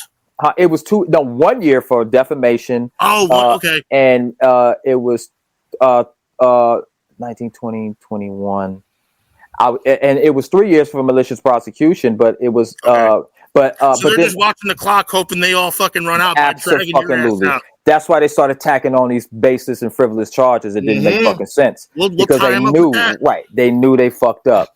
You understand? So when they knew they fucked up, that's when they started to prolong everything and really so what they were going to do was wait to trial, and they were going to fucking just dismiss the case. We were going to never make it to trial. Right. They were going to drop they were going to try to pressure me, and until we got because the last thing that they want is for me to go to trial because it was a Kevin Hart case, and you had the media because it was a Kevin Hart case. The media was going to be there, and they didn't want the DA's office to look. Shit, that's true too, man. It's so huge. It wasn't about a personal thing. I didn't do nothing to them, but it was them looking out for themselves. They had to protect themselves, and I was the fucking. Is it called the patsy? Whatever. You're the perfect fall guy for that. Yeah, but now you're the fucking the Queen's Gambit, I guess we should say in chess, because you're the checkmate factor now. There you go. Basically, right. Absolutely. So yeah, they had to run with it, man. They couldn't change the narrative. They spent all of this money saying that it was an extortion. Then you have Kevin Hart. The email not in discovery is the fucking kiss of death, man bro. And then why would you delete an email if you thought somebody was? That's what my lawyer said. My lawyer said. So my lawyer tore their asses up, man. And that's what I'm talking about. Within less than 2 months, that's why they was like, oh shit, we need to fucking start adding on more charges because this shit's about to hit the fan. So yeah, my lawyer said. So you arrested my client without the actual probable cause is what you need. Is you got probable cause is what it is. Right. So they ended up, violating my due process. Yeah. You understand? And for the entire year, I shouldn't have been. I shouldn't even been arrested because they never had the fucking original email. And to top it off, when they did ask a year later, this motherfucker submitted a fabricated evidence. You know what I mean? I forgot to say, here's the bullshit. The bullshit that they did was they knew that fucking the DA knew that the motherfucking email was fucking fabricated to the point to where they immediately dropped that extortion charge and added the other charges, because if you drop the extortion charge, then we can't even talk about the email anymore.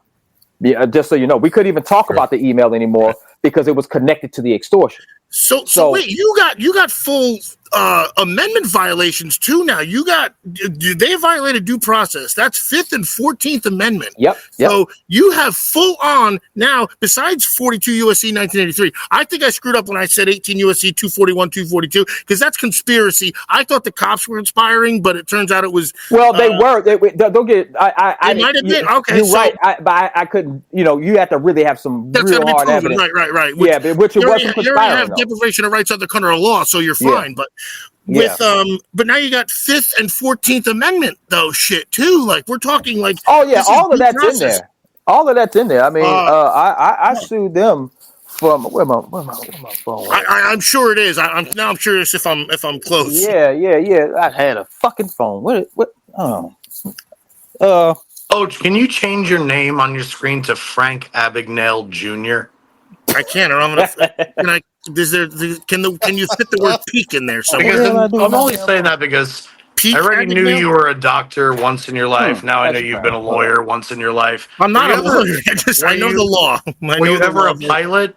Did you ever fly for Pan Am or anything along those lines? TWA. That's why they're out of business. I thought I had that. I wanted to show you. I wanted to just read that off. Maybe I got it right here. No, I was ignorant to the Constitution while when I learned looking for something.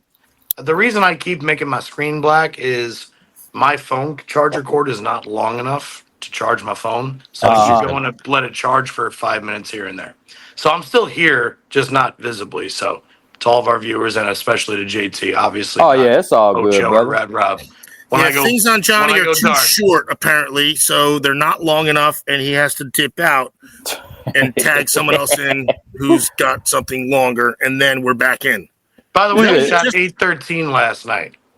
Who did? I know, dude. You're a bad motherfucker, man. You shot 813? Damn, dude. That's pretty good. Carolier?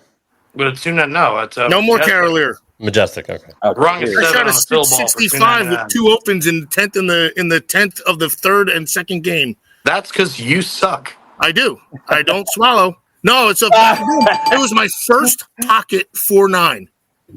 I've had a 4-9 before where I'm like, it's probably a 4-9 or a 4-pin. First pocket 4-9, and the other one I sucked.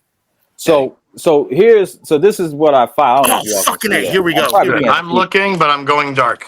Okay. Oh, we're backwards. Shit, we're backwards. Okay, all right. Well, I'm gonna read off. But you see, there's a lot. I got you. You see, there's a lot of shit on there, right? Yeah, These are the claims that I filed. All right. So this is against the DA's office, and I filed for malicious prosecution, evidence fabrication, judicial deception, unlawful arrest and detention, withholding evidence, invasion of privacy, intentional infliction of emotional distress.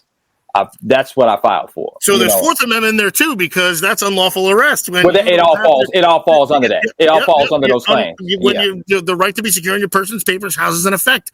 That's fucking, and that's brutal. Oh fuck, dude. Yeah. Look, hearing you talk about I'm upset, but I'm fucking so glad that you're pushing through because so many people don't, and so many people don't have the means to, and they cop a plea, and their life is fucking ruined because they rode a bicycle without a fucking headlight. Yeah, man. This is my livelihood, brother. I know, and you got a lot to fucking offer, man. Like they're holding you down. Yeah, no, it wasn't gonna happen with me.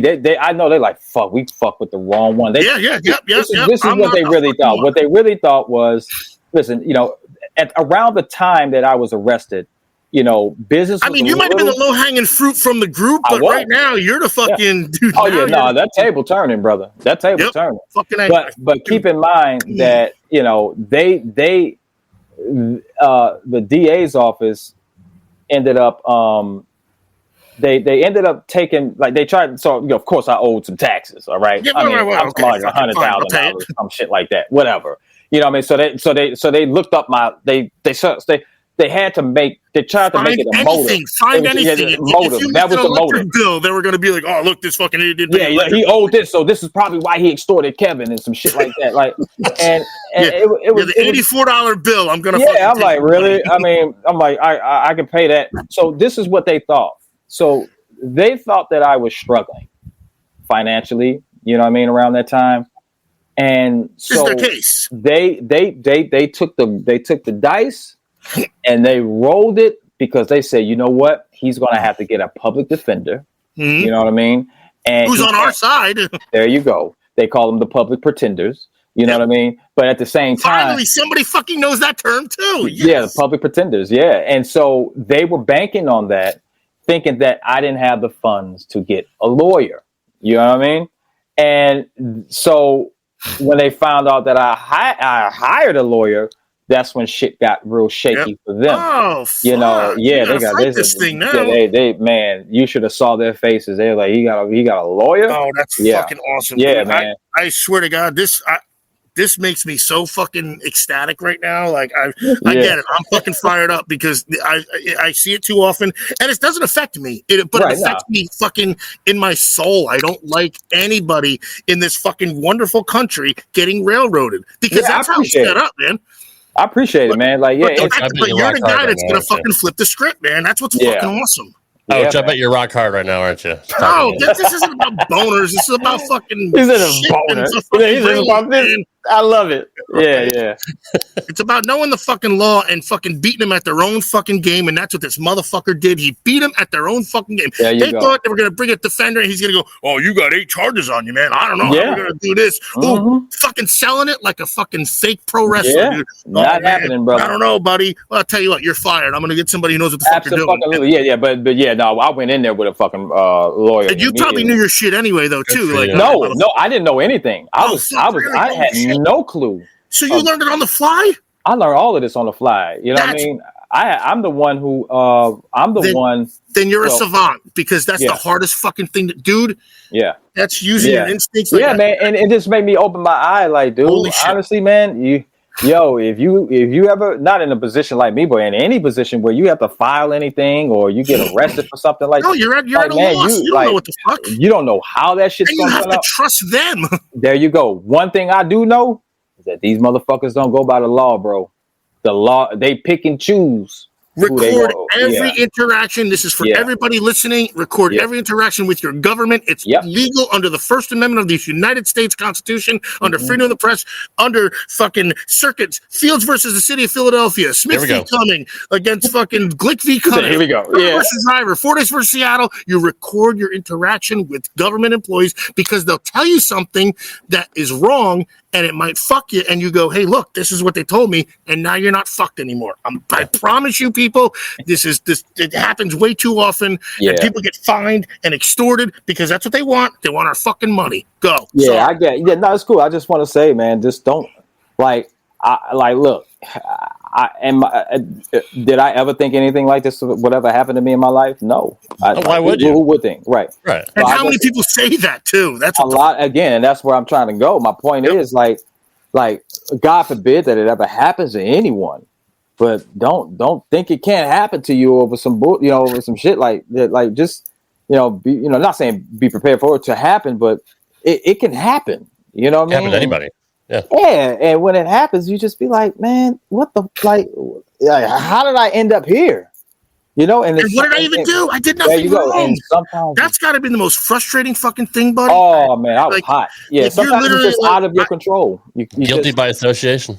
There you go. That's so fucked up, man. I'm telling you, that's why I get so fired up, man, because it ain't right, and it's got to change. And hey, maybe it starts here. You do the bowling movie, you got the fucking civil rights shit. Let's start flipping the script. You can make a movie off your life, off this whole shit, dude. Seriously, like, if you're going to do his own documentary, you should do. That's in the process, and that's one of the things why my lawyers, the production company that wants to do it. They were like, something like, talk about it, but don't give too much, because we want to talk about it in depth in the documentary. So, everything you're talking about tonight is public knowledge. So no, absolutely, everything is definitely public. Yeah, it's definitely public knowledge. But outside of that, we are doing some documentary. Personal opinion, just I'm asking you just. Straight up 5.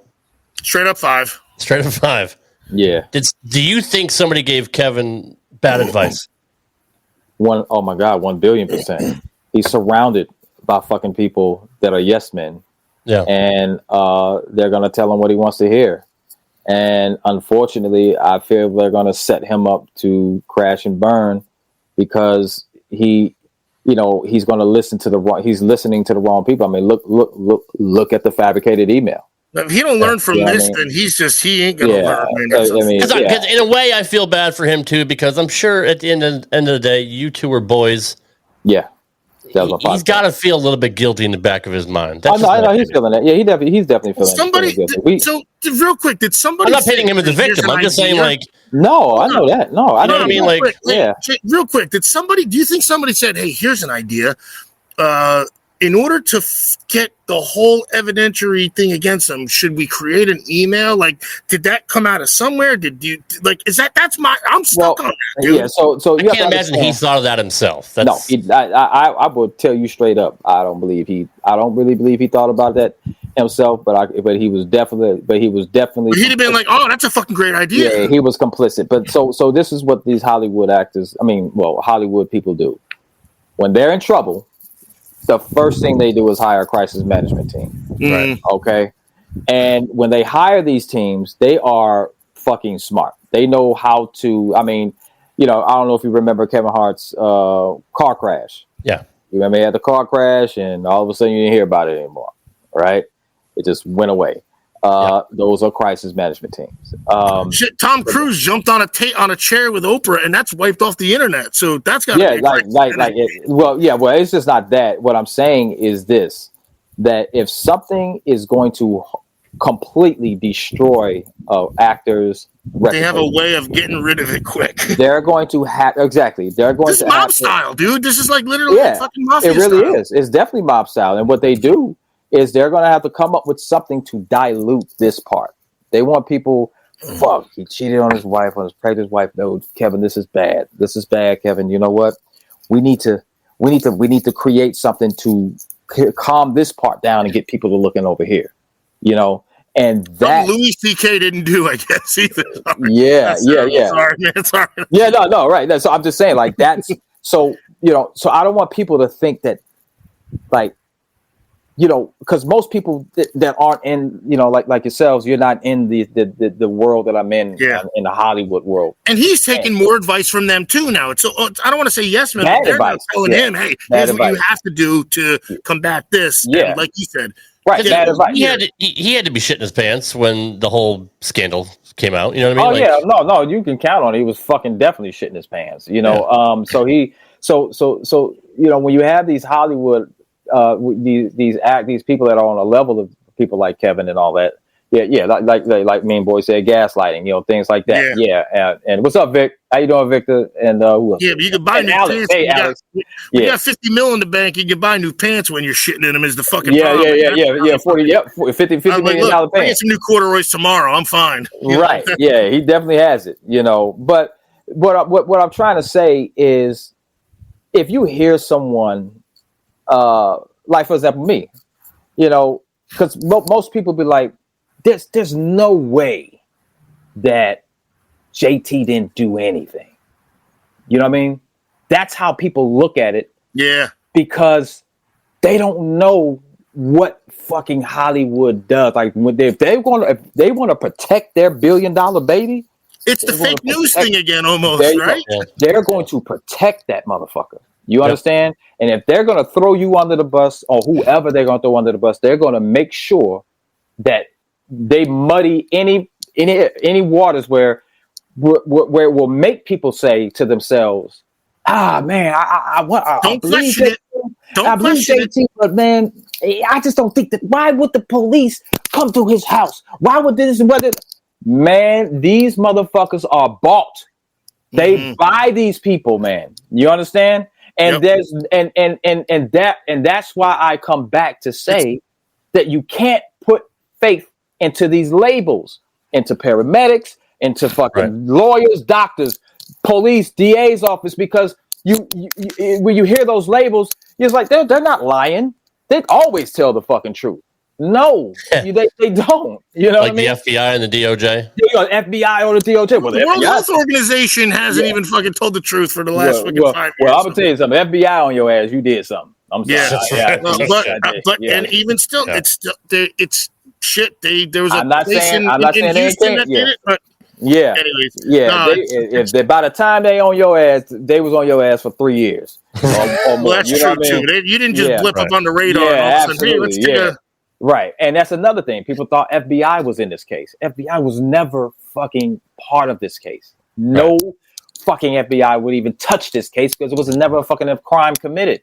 Right. It was not a crime. That's the most reassuring thing, man, that there wasn't a crime committed. And that's the reason why they couldn't get judges to sign off on this shit, because there was no fucking evidence. There you fucking go. You know what? They'll still find a judge. That's what. Well, actually, that's true. That's what I was saying before. Like, they could find a judge to sign a search warrant for if you said, like, I saw a screenshot though, Ocho. What's that? For a screenshot, which is legit, which is all they had. They have stamps. They're not even fucking signed. They're stamps. Yeah, they have stamp signatures. They can get a search warrant, and in a half hour, they could say, hey, I just saw this guy do something. They have informants that lie purposely. Look at fucking the Tuttles in Houston. I'm sorry. And they got smoked because they freaking did nothing wrong. And they were innocent people. Yeah, and most of these police officers and DAs, they go to the same judge. They know that judge. Yeah, of course.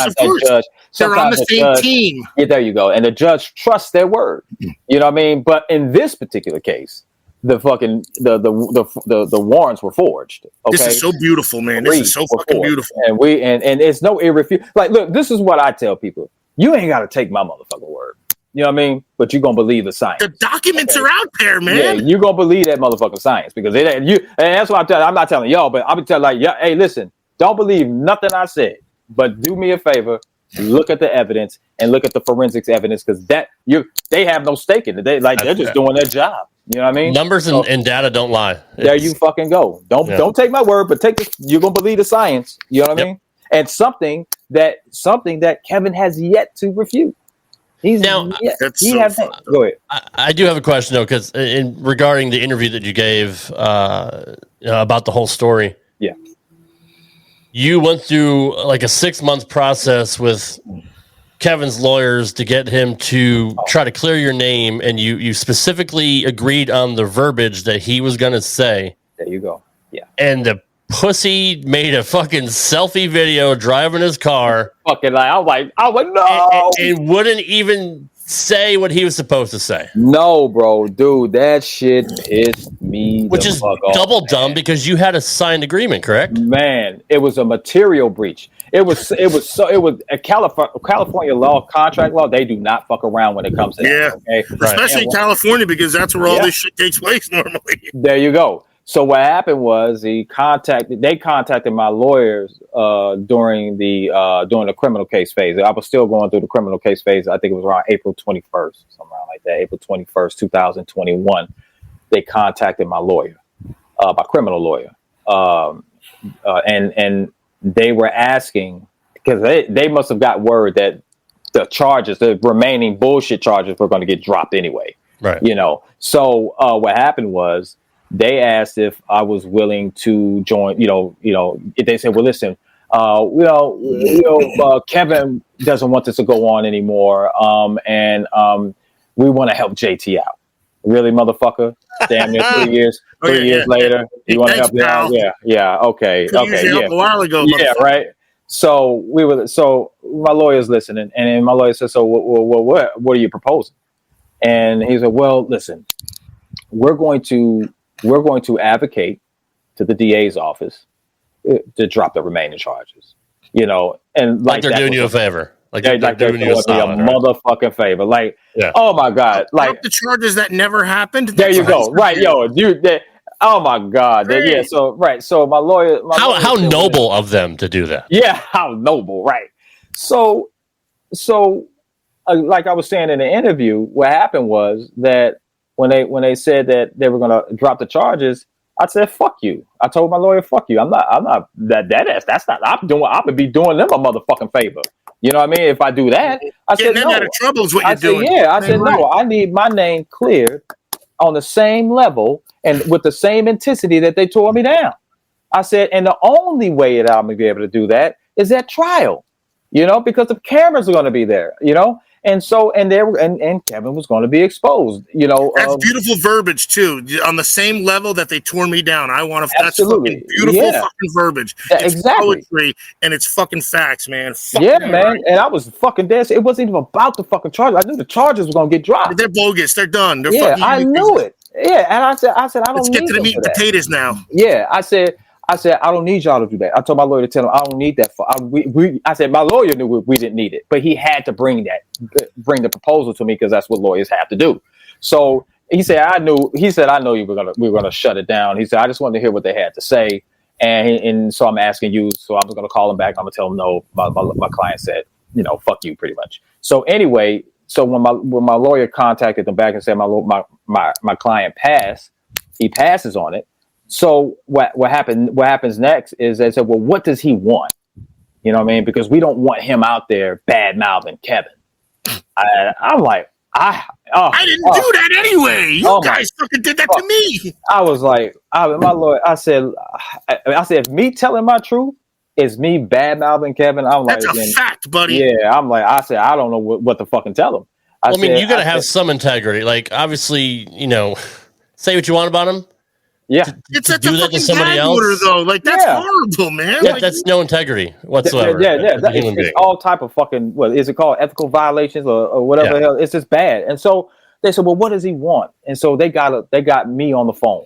Okay, they got me on the phone, and when we're all talking, okay, we're all we're talking with the lawyers. Kevin, I think Kevin probably was on the phone, but he was quiet. You know what I mean? Sure. I don't know. But I was vocal as fuck. They said, well, what do you want? I said, what do you mean what the fuck I want? I was talking to you. I was talking to him straight up, because now you're vindicated. You're literally in the hot seat now. Because we knew what the verdict was going to be. I was going to be clear. I mean, that's why this phone call was happening. Exactly. You need it, and you motherfuckers need us. So they said, well, how much do you want? You know what I mean? And I said, fuck your money. I said, you don't have enough money. to buy my fucking reputation. This is my exact word. You don't have enough fucking money. Your to buy my years, your reputation, your fucking livelihood, man. Absolutely. That's exactly what I told the motherfuckers. I said, if you want me to shut the fuck up, then Kevin's going to have to fucking clear my name loud. Because everybody ran with that shit. It was Kevin Hart got extorted. Kevin Hart there you got go. extorted, Right. Blah, blah, blah. Kevin's former friend, blah, blah, blah. Absolutely. They already made their own opinion. And again, in the court of public opinion, you were guilty. And that holds water too, especially with, with somebody like that. And with the whole Me Too like movement. A likable guy, and like they fucking, oh, no way, the poor guy. Yeah. So we ended up. So again, and I meant what I said. I said that Kevin has to clear my name loudly. You know what I mean? On my terms. You know what I mean? If he wants to if y'all want me to shut the fuck up, I said you motherfuckers fucked my life up. I said so if I can't clear my name, then Kevin's going to have to do it on a scale just as big as the DA's office who tore me down. There's something I said something along those lines. Dude, you said it before, and it's fucking beautiful. Yeah, I said it again, and I was saying that, oh my God, I said that because I was hoping that Kevin told me to kiss his ass, that he wasn't going to do it. I just knew he wasn't going to do it because I wanted to clear my name. I want to do it because I can do it. That puts the ball in your court again too, right? Basically, you're like, well, look, if you ain't gonna, guess what? Yeah, but when that motherfucker said that he's gonna do it, I was like, I said, but if I back out and say I don't want him to do it now, then it's gonna look like right. You know what I mean? So I was like, that's the one time you almost lost your card again. You're like, oh fuck. Yeah, right. You could spin some shit. Right, exactly. But then the motherfucker wouldn't even do what he was supposed to do. Nah, that's it was between 4 to 6 months because it was doubled a dead down period. and fucking was like, we negotiated. We said he gonna say this, he gonna say that. Oh, he can't say this, but he gonna say that. We like, all right, bet. You know what I mean? But there was a provision. There was a provision in the fucking contract that protects me, and which means that if Kevin doesn't perform the two provisions in it, which was they said they were going to drop the charge, they still were going to drop the charges, which I didn't give a fuck about. So I said, all right, well, fuck it, y'all can keep that, whatever. They said they're going to drop the charges, but the main thing I cared about was my name being cleared live on his Instagram. That's all I cared about. So if those two preconditions were not met, then the contract was null and void. Null and void. It was that right. So but think about that. Look at you still put them in a position of they could still win. I don't mean it like that. I mean like you're that noble of a guy that like just clear my name and let me move on. I didn't even charge you. I didn't even ask for money. It was that's what I'm saying. Like you did the bigger thing again, and they still couldn't fucking do it when they had the chance. Motherfucker couldn't even get out his own way, bro. And I was just like, and they offered me again. It was a lot of money, brother. It was like over $1 million. You know what I mean? And I didn't care about that because like I said, I'm talented to make my own money. No, I know. I'm sure it would have helped, but like, it would have helped, but it was it's principle, man. Like it's fucking. Right. It was just like look, man. Even when we agree to something, you're not doing it. Right. I'm like, just to show you, this is not no money grab for me. This ain't nothing, man. Just clear my fucking name, bro. And you're going to clear it with the verbiage that we agreed. And That's especially, so you want to get noble, as far away from even the word extortion. So that's even right. if That's you exactly. put a settlement, that's right. You don't want to have anything even to do with the word money at all. There you go. I get it. Right. I get it. And that's fucking amazing. And so, and so when he agreed to that, I'm like, yes, man, I'm about to get back to work. I was really looking forward to this, man. And then October 27, 2021, this motherfucker jumps in a car and fucking just so nonchalant. And right. you heard it. Yeah. And I was we just want this to end. We just want this to end. We need to move on. Blah blah blah blah blah. I was just devastated, man. I was just like, yo, he still couldn't fucking do it. He still could. I said, what was the point of us going through all of this negotiations and emails and all this shit for you to do that? Is that just survival mode that he just can't get out of? You know what I mean? Like just self-absorbed. I bet he had help in that because I don't know if he was. Well, the problem is this, man. Like, look, he couldn't do it, you know? And the reason why he couldn't do it was because he led the world to believe that he was extorted. And not only Netflix, and that's why I was going next. And then he went and did a Netflix thing that he sold and made money on that too. And made money on that. So how would that have looked if he said that I had nothing to do, and he accused me? And by the way, thanks for all that money you guys gave me at Netflix, and thanks for all that. Absolutely. So he could. So he pretty much set me up again for the so I can get binded to arbitration. You know what I mean? To a contract. But the contract is void. That's what we're fighting now. But at the same time, he played me twice. So when I called him, cussed him out and all this other shit, he apologized, but of course you can't take his word, Of course. Yeah. So, but sorry right now, because that's about it. I had to believe that he was going to fix. I'm like, okay, dude, you got to fix this, man. He was like, all right, man, my bad. I was like, listen, I'm gonna have to sue you, brother. I'm gonna sue your motherfucking ass. Is what I said. I'm gonna sue your motherfucking ass. He didn't like that. And so he's like, no, we don't have to do that. We don't have to do that. Listen, I'll clear your name. He said, we'll figure something out. You know what I mean? Let's link up this week or that week, whatever. And we linked up a lot of times. But he kept giving me promises, promise me this, promise me that, and it was just to the point where I'm like, I want to believe this guy, and we got 15 years in at this point. Yeah, you know what I mean? So that was a part of me that knows that he still had good in him. I think he was trying to get it to where it was far enough away where it wouldn't have tarnished him, maybe, and then be like, "Oh, by the way, he's still my guy." Nothing happened. Yeah, did he still want to be boys with you or what? Well, what he literally said was, he said, "Hey, man," he was like, "JT, I know you ain't do nothing, man." This is what he said. "I know you didn't do anything." He said, but it's been so much time that we haven't been around each other. It put a fork in the road. You heard what he said, and there's a lot of things that have been said. He said, "Let me clear some things up." He was like, "Let me clear some things up." He said, "I got these investments going on, and I can't have anything invested." I was like, "I don't give a fuck about your investments." That's it. I feel bad for you, buddy. I feel bad for you and your investments right now, and you're the fucking asshole. Sorry about your damn luck. Yeah, trying to, you're taking food off my table because of this fucking shit. There you fucking go. Like, homie, I was booking fucking 8 jobs per year, man. It doesn't happen out here like that in Hollywood. You don't do that.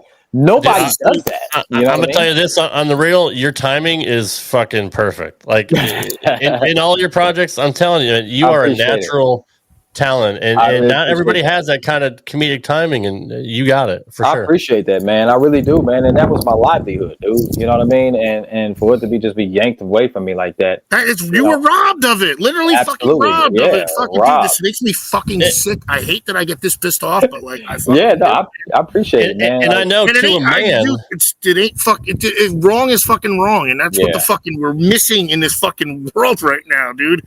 Because they're on the same team, because they can fucking fabricate, because the money goes to money. That's fucking why. Right.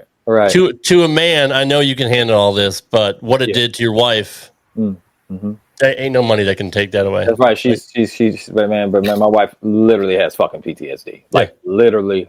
There's nothing they can do to ever make that up. Of course she would. Yeah, like she's constantly like, we got alarms in this house. I mean, I think she knows. I think she may be the alarm. She knows when the alarm goes off before it goes off. She's like, "Who's that?" And I'll just be like, "It's nobody, my love." You know what I mean? It's just the dog over here barking, And that's the saddest part, dude. Yeah, man. You can't ever fix that, dude. No, brother. Let me tell you something. It's over. It's over. It's no fixing where she's at right now. You know what I mean? And I don't like that shit. You know what I mean? And so we gotta fix that.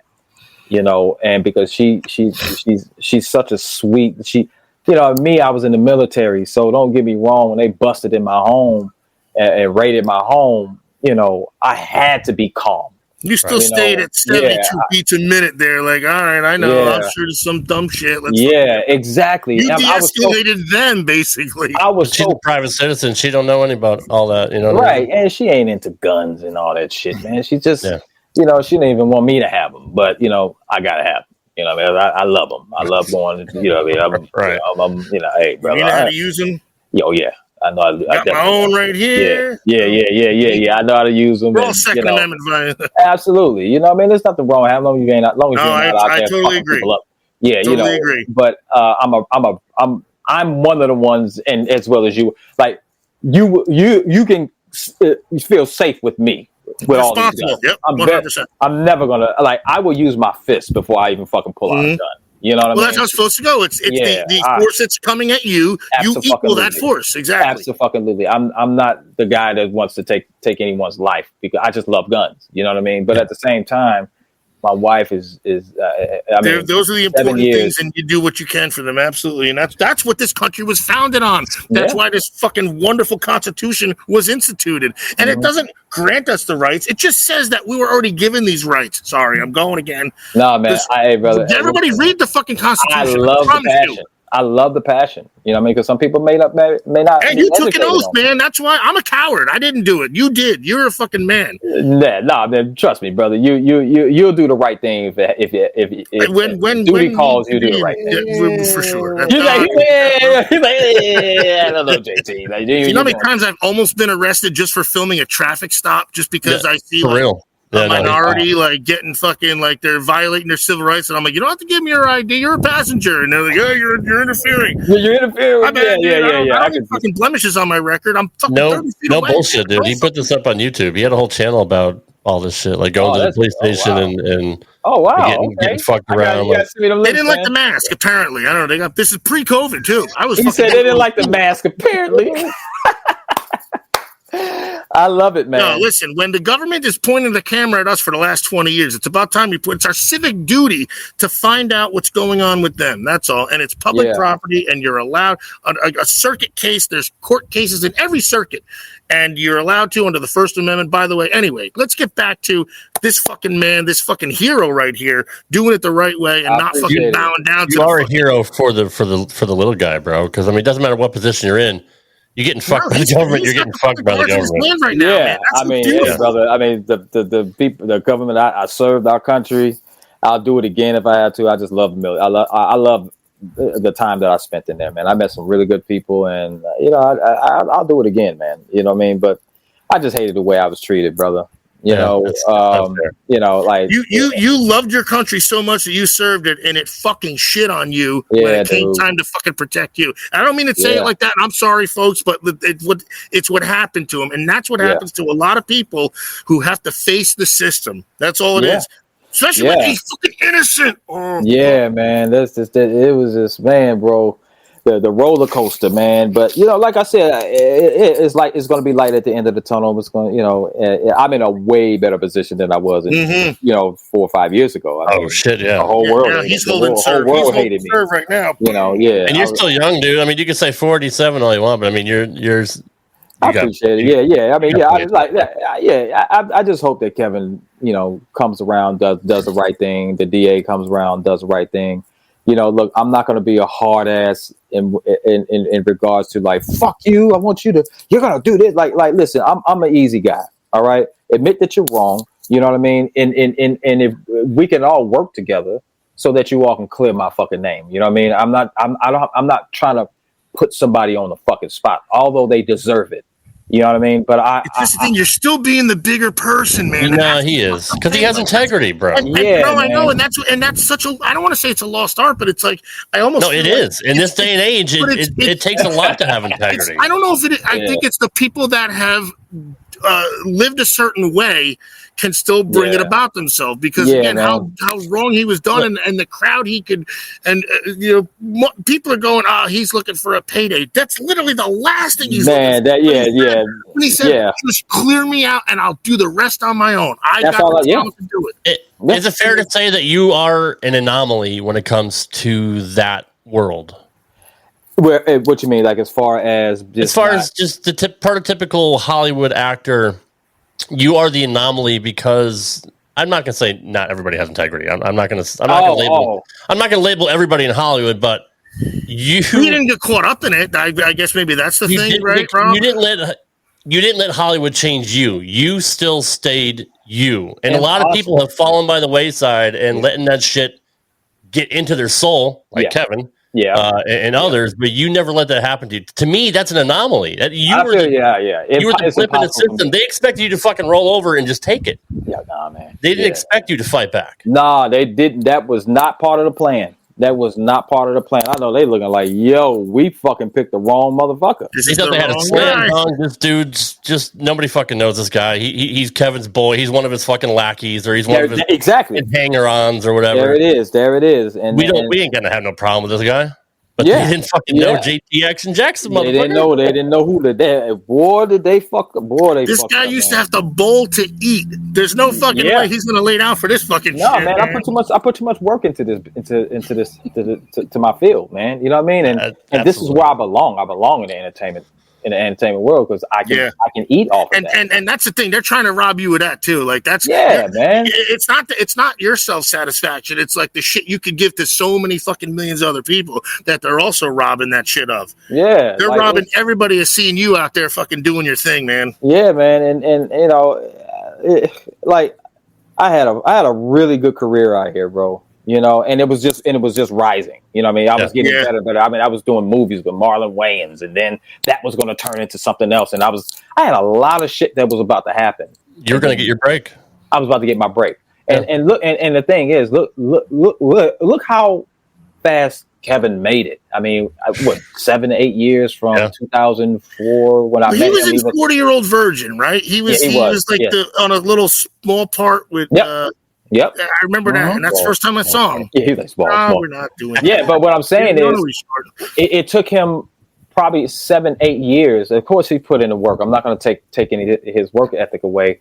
But the point I'm trying to make is that he was. Now you're starting from scratch again. Don't take that away, and let's have to start from scratch again. Well, if everything works out, then what's going to happen is people are going to be like, you know what? Let's get this man back out there. That's true. You know what I mean? True. And so whatever I was making it before, I think I'm gonna make a hell of a lot more now. Yeah, you're not going lateral right now. You're going. That's yeah. So hopefully people definitely look at it. Man, the story. It's the fucking story. It's the noble character. It's literally wrote itself. Like yeah. Hey man, the level of dumb fuckery that has gone on during this whole time is astounding to me. Yeah, man. It boggles my brain that this could literally happen to anybody. Like And he's gonna be on the PBA 50 tour soon too, man. Fuck. I'm gonna get you. You can count on me being out there on a couple of them stops. Yeah, I got to do it. You know what I mean? I just can't stop. I got to do it. You know what I mean? But JT, I appreciate your time. I know Johnny has probably got a stupid fucking bowling question to ask right now, but I mean, it's just nope. I'm just fucking with you, Johnny. Nope. Johnny, you can tell Johnny is a fly in the wall when he's quiet. He's into this shit because Johnny doesn't stay quiet. I'm just. Oh, really? I love the beautiful dog too, man. I'm usually the quiet guy. This is Evelyn. You don't even believe me. Fuck, man. I'm using the quiet guy. Oh man. Hey, I appreciate the time, JT. We got to have you on again because there's other shit that I would love to just pick your brain about and just talk about your life other than this stupid shit. I appreciate you explaining all this in detail, which you didn't have to. No, but it's all good. But I need to, I'm glad like I said, I'm grateful that that Chuck asked me to be part of the show, and I'm glad that you all accepted me. I really appreciate that. I mean, I definitely don't take anything for granted. And if you're giving me a platform to tell my side, and I really appreciate that because it needs to be told. I don't have that platform sometimes to do that because I'm dealing with some big people. You know what I mean? Absolutely. And to keep it suppressed as much as possible, they're going to do that. But at the same time, I have to do my due diligence to clear my fucking name. And I'm not stopping. And can't stop, won't stop. Yeah, can't stop, won't stop. Yep. And I appreciate you all bringing me on the show.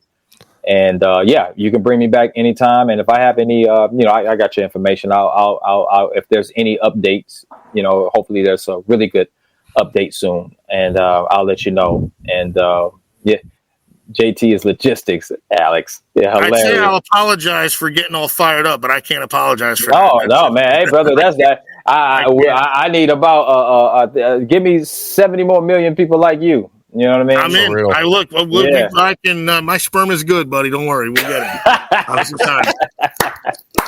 No, sir, no. Because I know this shit. I know the system, and honestly, well, you don't need questions from me. You know what you're doing, so that's the fucking beautiful thing. Oh, but yeah, man. Everybody else out there, follow this man's path. You have to prepare yourself. I'm telling you.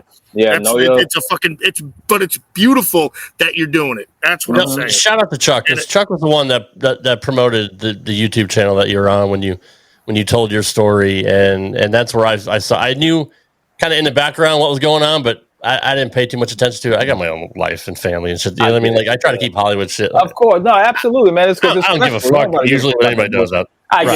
He's asleep by 7 in the Central Time, so that's the other thing. Hey, I'm starting. I'm finding myself falling asleep a lot earlier. I caught my second wind only because I was falling asleep before the show started. So now I'm good. Oh yeah. I get that. Chuck mentioned it, and then Belmo talked about it. And when Belmo says something as a bowling fan, you listen. Shout out to fucking my guy Jason Belmonte as well, man. He didn't even have to fucking post that. I was shocked, but at the same time, I shouldn't be shocked because me and Belmo are really, really cool. I talked to him actually. You know what I mean? On the phone, we talk. You know, we got some business things going on. And for him to post that, man, was huge. You know, and he's phenomenal. We've had him on the show. Like, he didn't have to do our show either, and he did. And he was gracious. I mean, that's beautiful, man. He's the GOAT. He's definitely the GOAT, man. You know what I mean? I want to thank him, and I want to thank everybody who has my back and just showing me love and support. Thank you all, because I don't want people to think that I'm taking them for granted. I want you to know that I see you. I see all of your comments. I love you guys, man, because I need that support. Oh, people love the truth, and that's what it is, and that's why you're gonna fucking gain more. That's why it's way more important than money. Like you said, the truth is literally gonna set you free. It's not a fucking joke. Yeah, it's literally what's gonna do. Yeah, like I said, I'm providing receipts. I'm showing all it ain't no he say she say bullshit with me. Here's the fucking forensic evidence. Here's this. Take it and believe what you want to believe. Do your thing, man. Here you go. Yeah, that's where I'm at with it, because I know I'm innocent, and I know where the case is going to go. You know, so like I said, thank you guys for looking out for me, man, and bringing me on the show. Yeah. And I appreciate your honesty. I appreciate your humbleness, because you are. You don't have to be there. I mean, plenty of stars. I don't care how big or small you are. You can have an ego. You can have an attitude. You've been humble the entire time. Oh yeah. Honestly, other than this, I did the research. No one's ever had a bad thing to say about you. Oh my! I love it. Yeah, I love it. Yeah, man. I just ain't got the energy to do the bad shit. I just ain't got it, brother. You know what I mean? It takes its toll on you, man. Life But is you know short. now. It takes its toll on you. Fucking A, man. You're right. Man. Life is too short for that shit. We're proud of you for sticking up for yourself. Thank you. And we're proud of you for fucking ass. My man. Yeah, don't back down. Hilarious. I get fired up, man. I'm sorry. Don't ever apologize. No, man. this is the real fucking fight. This is the real fight, and it's fucking wrong. And he's gonna win, and that's the fucking beauty of it. And that makes, dude, I get so fucking jacked over that. It's gonna be so amazing. I'll be flexing for fucking years after that shit. Without working out. He got me over here snorting, bro. This boy. We need Team JT shirts. We need. Oh my god! Get to the art department. Somebody call the art department on the fucking phone. Get him out here. Yeah, I know, right? But yeah, we can make him silhouette of JT after he throwing a fucking shot, right? And look, yeah. The pose, Just to be real too, like, you don't know me from Adam. Obviously, Chuck vouched for me, and Johnny would have too. But I mean, you gave me your phone number, which you didn't even have to do. Like, that just shows. Yeah. You don't have the fucking ego, man. Like, you're just. Yeah, man. You should block him after tonight, though. By the way, shut the You say you should block him. Yeah, just tonight, and then we'll get in touch with you over the messenger. As another human being, I appreciate that. Like, you trusted me enough to. I'm not going to give your shit out to anybody. Like, I don't. Dude, look. At the end of the day, we're all human. We're all on the same. I feel like we're all on the same level, and I wish. And I get it, but that's how I view people, man. Like, I will never ever be that guy to think that I'm better than anyone. That's just not in my nature. Like, that's why you're winning, dude. That's why you're gonna. I can't even. Buddy. Yeah. This is going to be the best story of redemption. Yeah. No failure because it wasn't your fault. You didn't do shit wrong. The redemption and then the fucking skyrocket, man. Oh, man. And if Netflix picks this shit up as a series, there you go, bro. There's your Well, unfortunately, Netflix won't pick it up because they're in business. they're in business with Kevin. Now, I would have a thing with Kevin right now. Yeah, I would have to go to Amazon or something. Let's call like Hulu that. for a fucking thing right now. Yeah. Or Hulu. Yeah. Oh, I think that. Yeah, I don't know if Netflix owns. Hey man, Peacock's probably looking for shit too. There's a bunch of shit out there. He has something going on with Peacock too. Jesus! Kevin is in everything. His hands are in everything. Yeah. National Geographic or some shit. National Geographic. Yeah, right. Fucking Aborigine. That was not a racist joke, by the way. That'd be great. He said not a racist joke, by the way. No, he said natural. People take this shit the wrong way. I don't want to get fucking canceled for saying that shit. People need to lighten up, man. Jesus. I'm old. I don't give a fuck. Not you, yeah. I'm just talking about like people that are sensitive in that way. Yeah. So, but no, man, I love the jokes, man. I'm glad, man. You know that I was able to stay on this long, and you all really are entertaining, and I had a great time. I would love to come back. Thank you, man. No, fucking fuck you. Come back. No, that one you want. Yeah. So if they knew if I was this excited for bowlers, they'd probably be like, "Oh, Ocho, be on the show more." But they probably don't want me. This is the most Ocho has ever talked on any show. Oh, really? 137 episodes in, that motherfucker is quiet as a church mouse. Oh, that is so funny, man. I just love the mask thing, dude. That shit's fucking hysterical. What mask? I don't even know what you're talking about. What mask? Like the whole time he was committed to it. Like he was, commit to the bit, bro. Yeah, man. I love it, dude. The commitment, like, dude. That's. I started it before COVID. That's when it was cool. Yeah, dude, I love it, man. I think that's fucking awesome, bro. You know, it's hard to bowl though, but hey, that's why I gotta. He's also on 30 different watch lists from around the world, so he's got to hide his identity. He said 30 different watch lists. Hey, man, stay hidden. I can still fly. Yeah. Okay, that's good. Yeah, but that's funny. But I love their intros. I love the show, man. You got it, bro. Let me know again if you all want an update. I'll give you an update. Thank you, buddy. Thank you, man. Appreciate it for sure. Yeah, and my man Johnny, man, you just chilling. I just like how you just over there just chilling, brother. Johnny, find a word for your boy.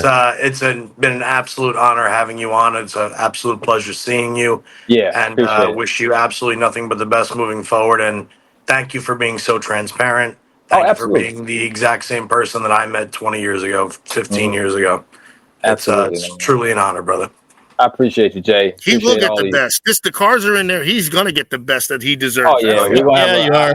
I'll make sure that we. I don't know. I don't like to predict, but this is one of those times where when it happens, when you make it bigger than you already are, and you need some upper shelf, you come upper. I need some upper shelf, brother. This shit. My God, I need to work out, brother. Beat the shit out of anybody that fucks with you. Hey, brother. Hey, I'm gonna keep you. I'm gonna keep you around, man. I'm gonna keep your number around for security. You know what I mean? Perfect. Yeah. I'm gonna need it probably. Who knows? Damn right. That's fuck. Yeah. See, this guy. He's got it. He's going forward. He's going up. Yeah. We're pulling for you, brother. We are, in all seriousness, this is gonna be fun to watch for real. The next year or two, however long it takes, this shit's gonna be fun. I can't wait. I can't wait till I become huge and I'm gonna come back on the show. And I was on with those dipshits. Fuck that, man. Yeah, no. I know. I'm kidding. I know. Nobody will be able to sway me. I don't give a fuck. I would not be talked out of it. Remember the little people. The publicist is gonna go. The guy still wears a mask. I'm gonna tell you. I'm gonna you mind your business. You be quiet. I'm doing a fucking show. All right. Yeah. Thank you, buddy. Appreciate it, man. Yeah. No Thanks, problem. JT, man. All right, guys. So listen, now to get out of here, do I just I got you. It says leave. Okay. Yeah. Get the fuck out. He said, Make like a tree and get out. Get the fuck out. All right. Hey man, I love you guys, man. I love I love your fucking energy, man. Bring me back. So you all take care. All right, JT. Thanks, bro. All right, guys. See you, man. Bye. All right, I booed his ass just because I could. Wow. Almost 3 hours. That's we're not doing an imbecile of the week. I get the fuck out of here. No, fuck imbecile. Yeah, no, I'm tired. Johnny's hungry. I know he's fucking hungry. He's going to the gym for the 15th time today. He's not even gonna say goodbye. I just have to. I kind of had to clean up a couple piles of shit, so I think I'm going to take her out to piss now. Oh, Martha had to poop? Oh, Martha. I didn't know that. Poor Martha. Thoughts and prayers. You guys know me all too well. Give her some Imodium and she'll be okay. Yeah, she'll be okay. You guys know me all too well. Love you, Johnny. Later. See you, buddy. See ya. So, Ocho. Running the show like this, that's it. Well, it's your show. You took over the goddamn show. Not me. You know me. You know I fucking do this. You even shit. notice I changed your name, by the way? It's this. I don't like when people's fucking rights are violated. I don't like when it's unjustly done. I don't like. I'm not going to give out your true identity, although. No, but I don't even do that. I can't. I got too bad of a temper. I saw your YouTube channel when I first was doing my research. And I went in there and they said, "No, we don't do these forms. There's no form here." And I said, "Well, apparently the Attorney General says you do." And then they come out, "Oh, you're right. It was a form." It was brilliant to record the whole thing. You have to, though. That's so the point. You have to because because we go there and we think they know. We don't think like they're supposed to know what they're doing, but they can say whatever the fuck they want. Yeah. Like I do in my office. I'll be like, "Oh yeah, this is connected to here," and I just write fucking big words, and I'm like, "Hey, you're not gonna fact check me, right?" And they're like, "No," and I'm like, "Cool, I'm good." You're not gonna know I was talking about your calf muscle as opposed to your brain. Like you don't fucking know that. So it's look. But when you do fact check them, and they go, "Oh fuck, I don't know what I'm doing. They taught me how to shoot people and beat the shit out of people. My bad. I should learn what the rights are." Anyways, the thoughts and opinions expressed by Dr. Ocho are not necessarily the thoughts and views.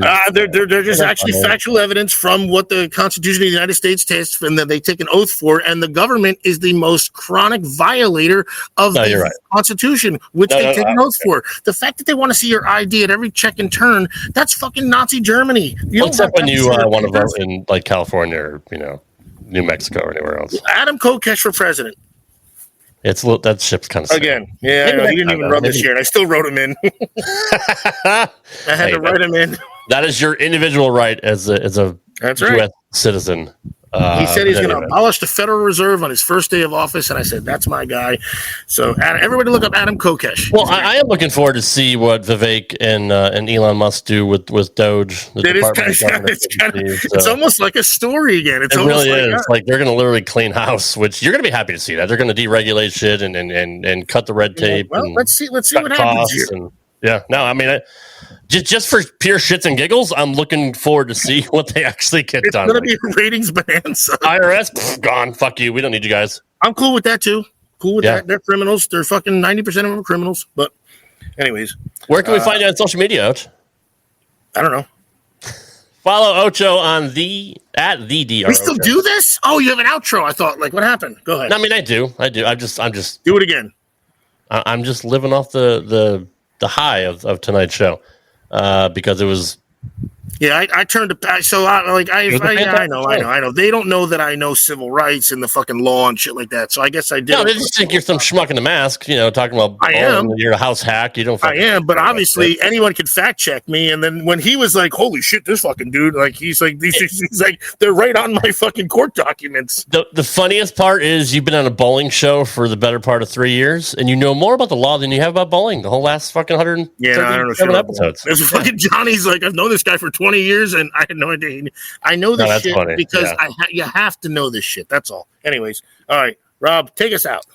All right. I have no idea what we're doing next week, but we'll be here. It's the night before Thanksgiving. We'll figure something out. Wait, is next week Oh, it is the day before Thanksgiving. Yeah, so maybe we'll figure. Maybe we won't be here. Who knows? I'm not saying we will or we won't, but maybe we won't. Who knows? That's a good point. That's a good point. I thought it was April, for fuck's sake. If you look at true. In April, we'll be here. Yeah, I'm a dumbass. Right, people know I suck at my job. We all know that. Yeah, I'm just gonna leave. Right? I can do that. No, you can't leave. You gotta wait for me to say it's okay for you to leave. You're clicking off, aren't you? I swear, motherfucker.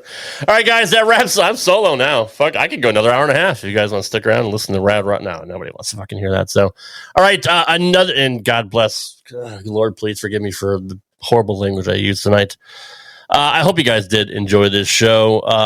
What can I say about JT Jackson? Just a quality guy, one of the realest human beings you'll ever meet, and I have nothing but respect for him, especially for giving us over 2.5 hours tonight and being an open book and being transparent about everything. He didn't have to do that, and we're very thankful and grateful that he did. So until then, guys, we may be back next week. Follow us on Facebook. Straight Up 5 podcast on YouTube. Subscribe to our channel. We're also on audio feed anywhere podcasts are found. If you want to listen to the audio feed, and that's all I got.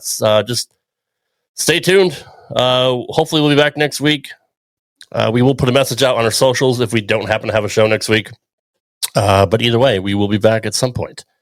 And thank you to Alex. I'm just filibustering at this point. I'm horrible. You think after doing this for 6 years with different podcasts, maybe 800 episodes total between all the projects I've had, I'd know how to wrap up a fucking show by now.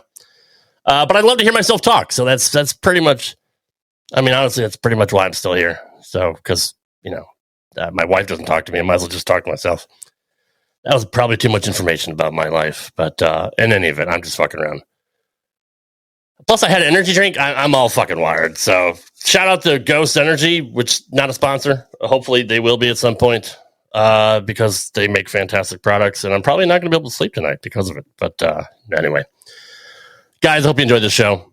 Again, follow us on Instagram, X, YouTube, Straight Up 5, everything. If you got a question for Johnny, Straight Up 5 podcast at gmail.com. I'll play the outro with all our intro, with all our stuff. So, all right, I'm out. I'm done. I'm done talking. Fuck, I am really fired up about. I can't leave. I'm just gonna stay here and just stare. You can just stare at me for the next hour and a half till the energy drink wears off.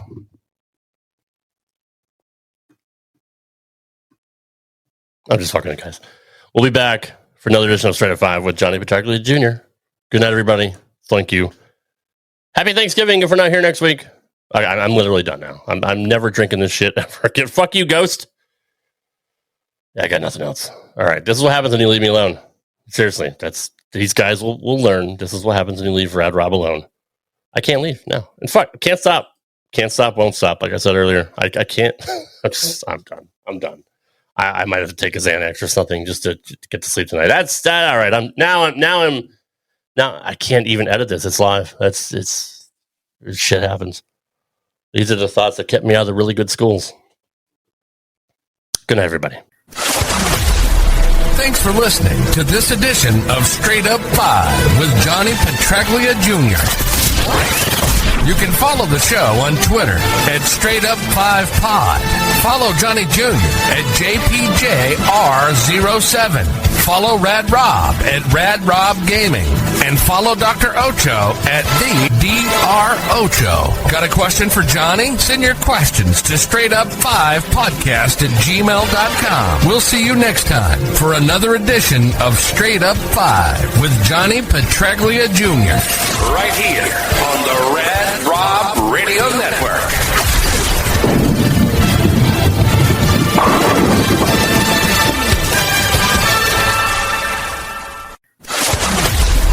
Thanks for listening to this edition of Straight Up 5 with Johnny Petraglia Jr. You can follow the show on Twitter at Straight Up 5 Pod. Follow Johnny Jr. at JPJR07. Follow Rad Rob at Rad Rob Gaming. And follow Dr. Ocho at the Dr. Ocho. Got a question for Johnny? Send your questions to straightup5podcast at gmail.com. We'll see you next time for another edition of Straight Up 5 with Johnny Petraglia Jr. Right here on the Rad Rob Radio Network.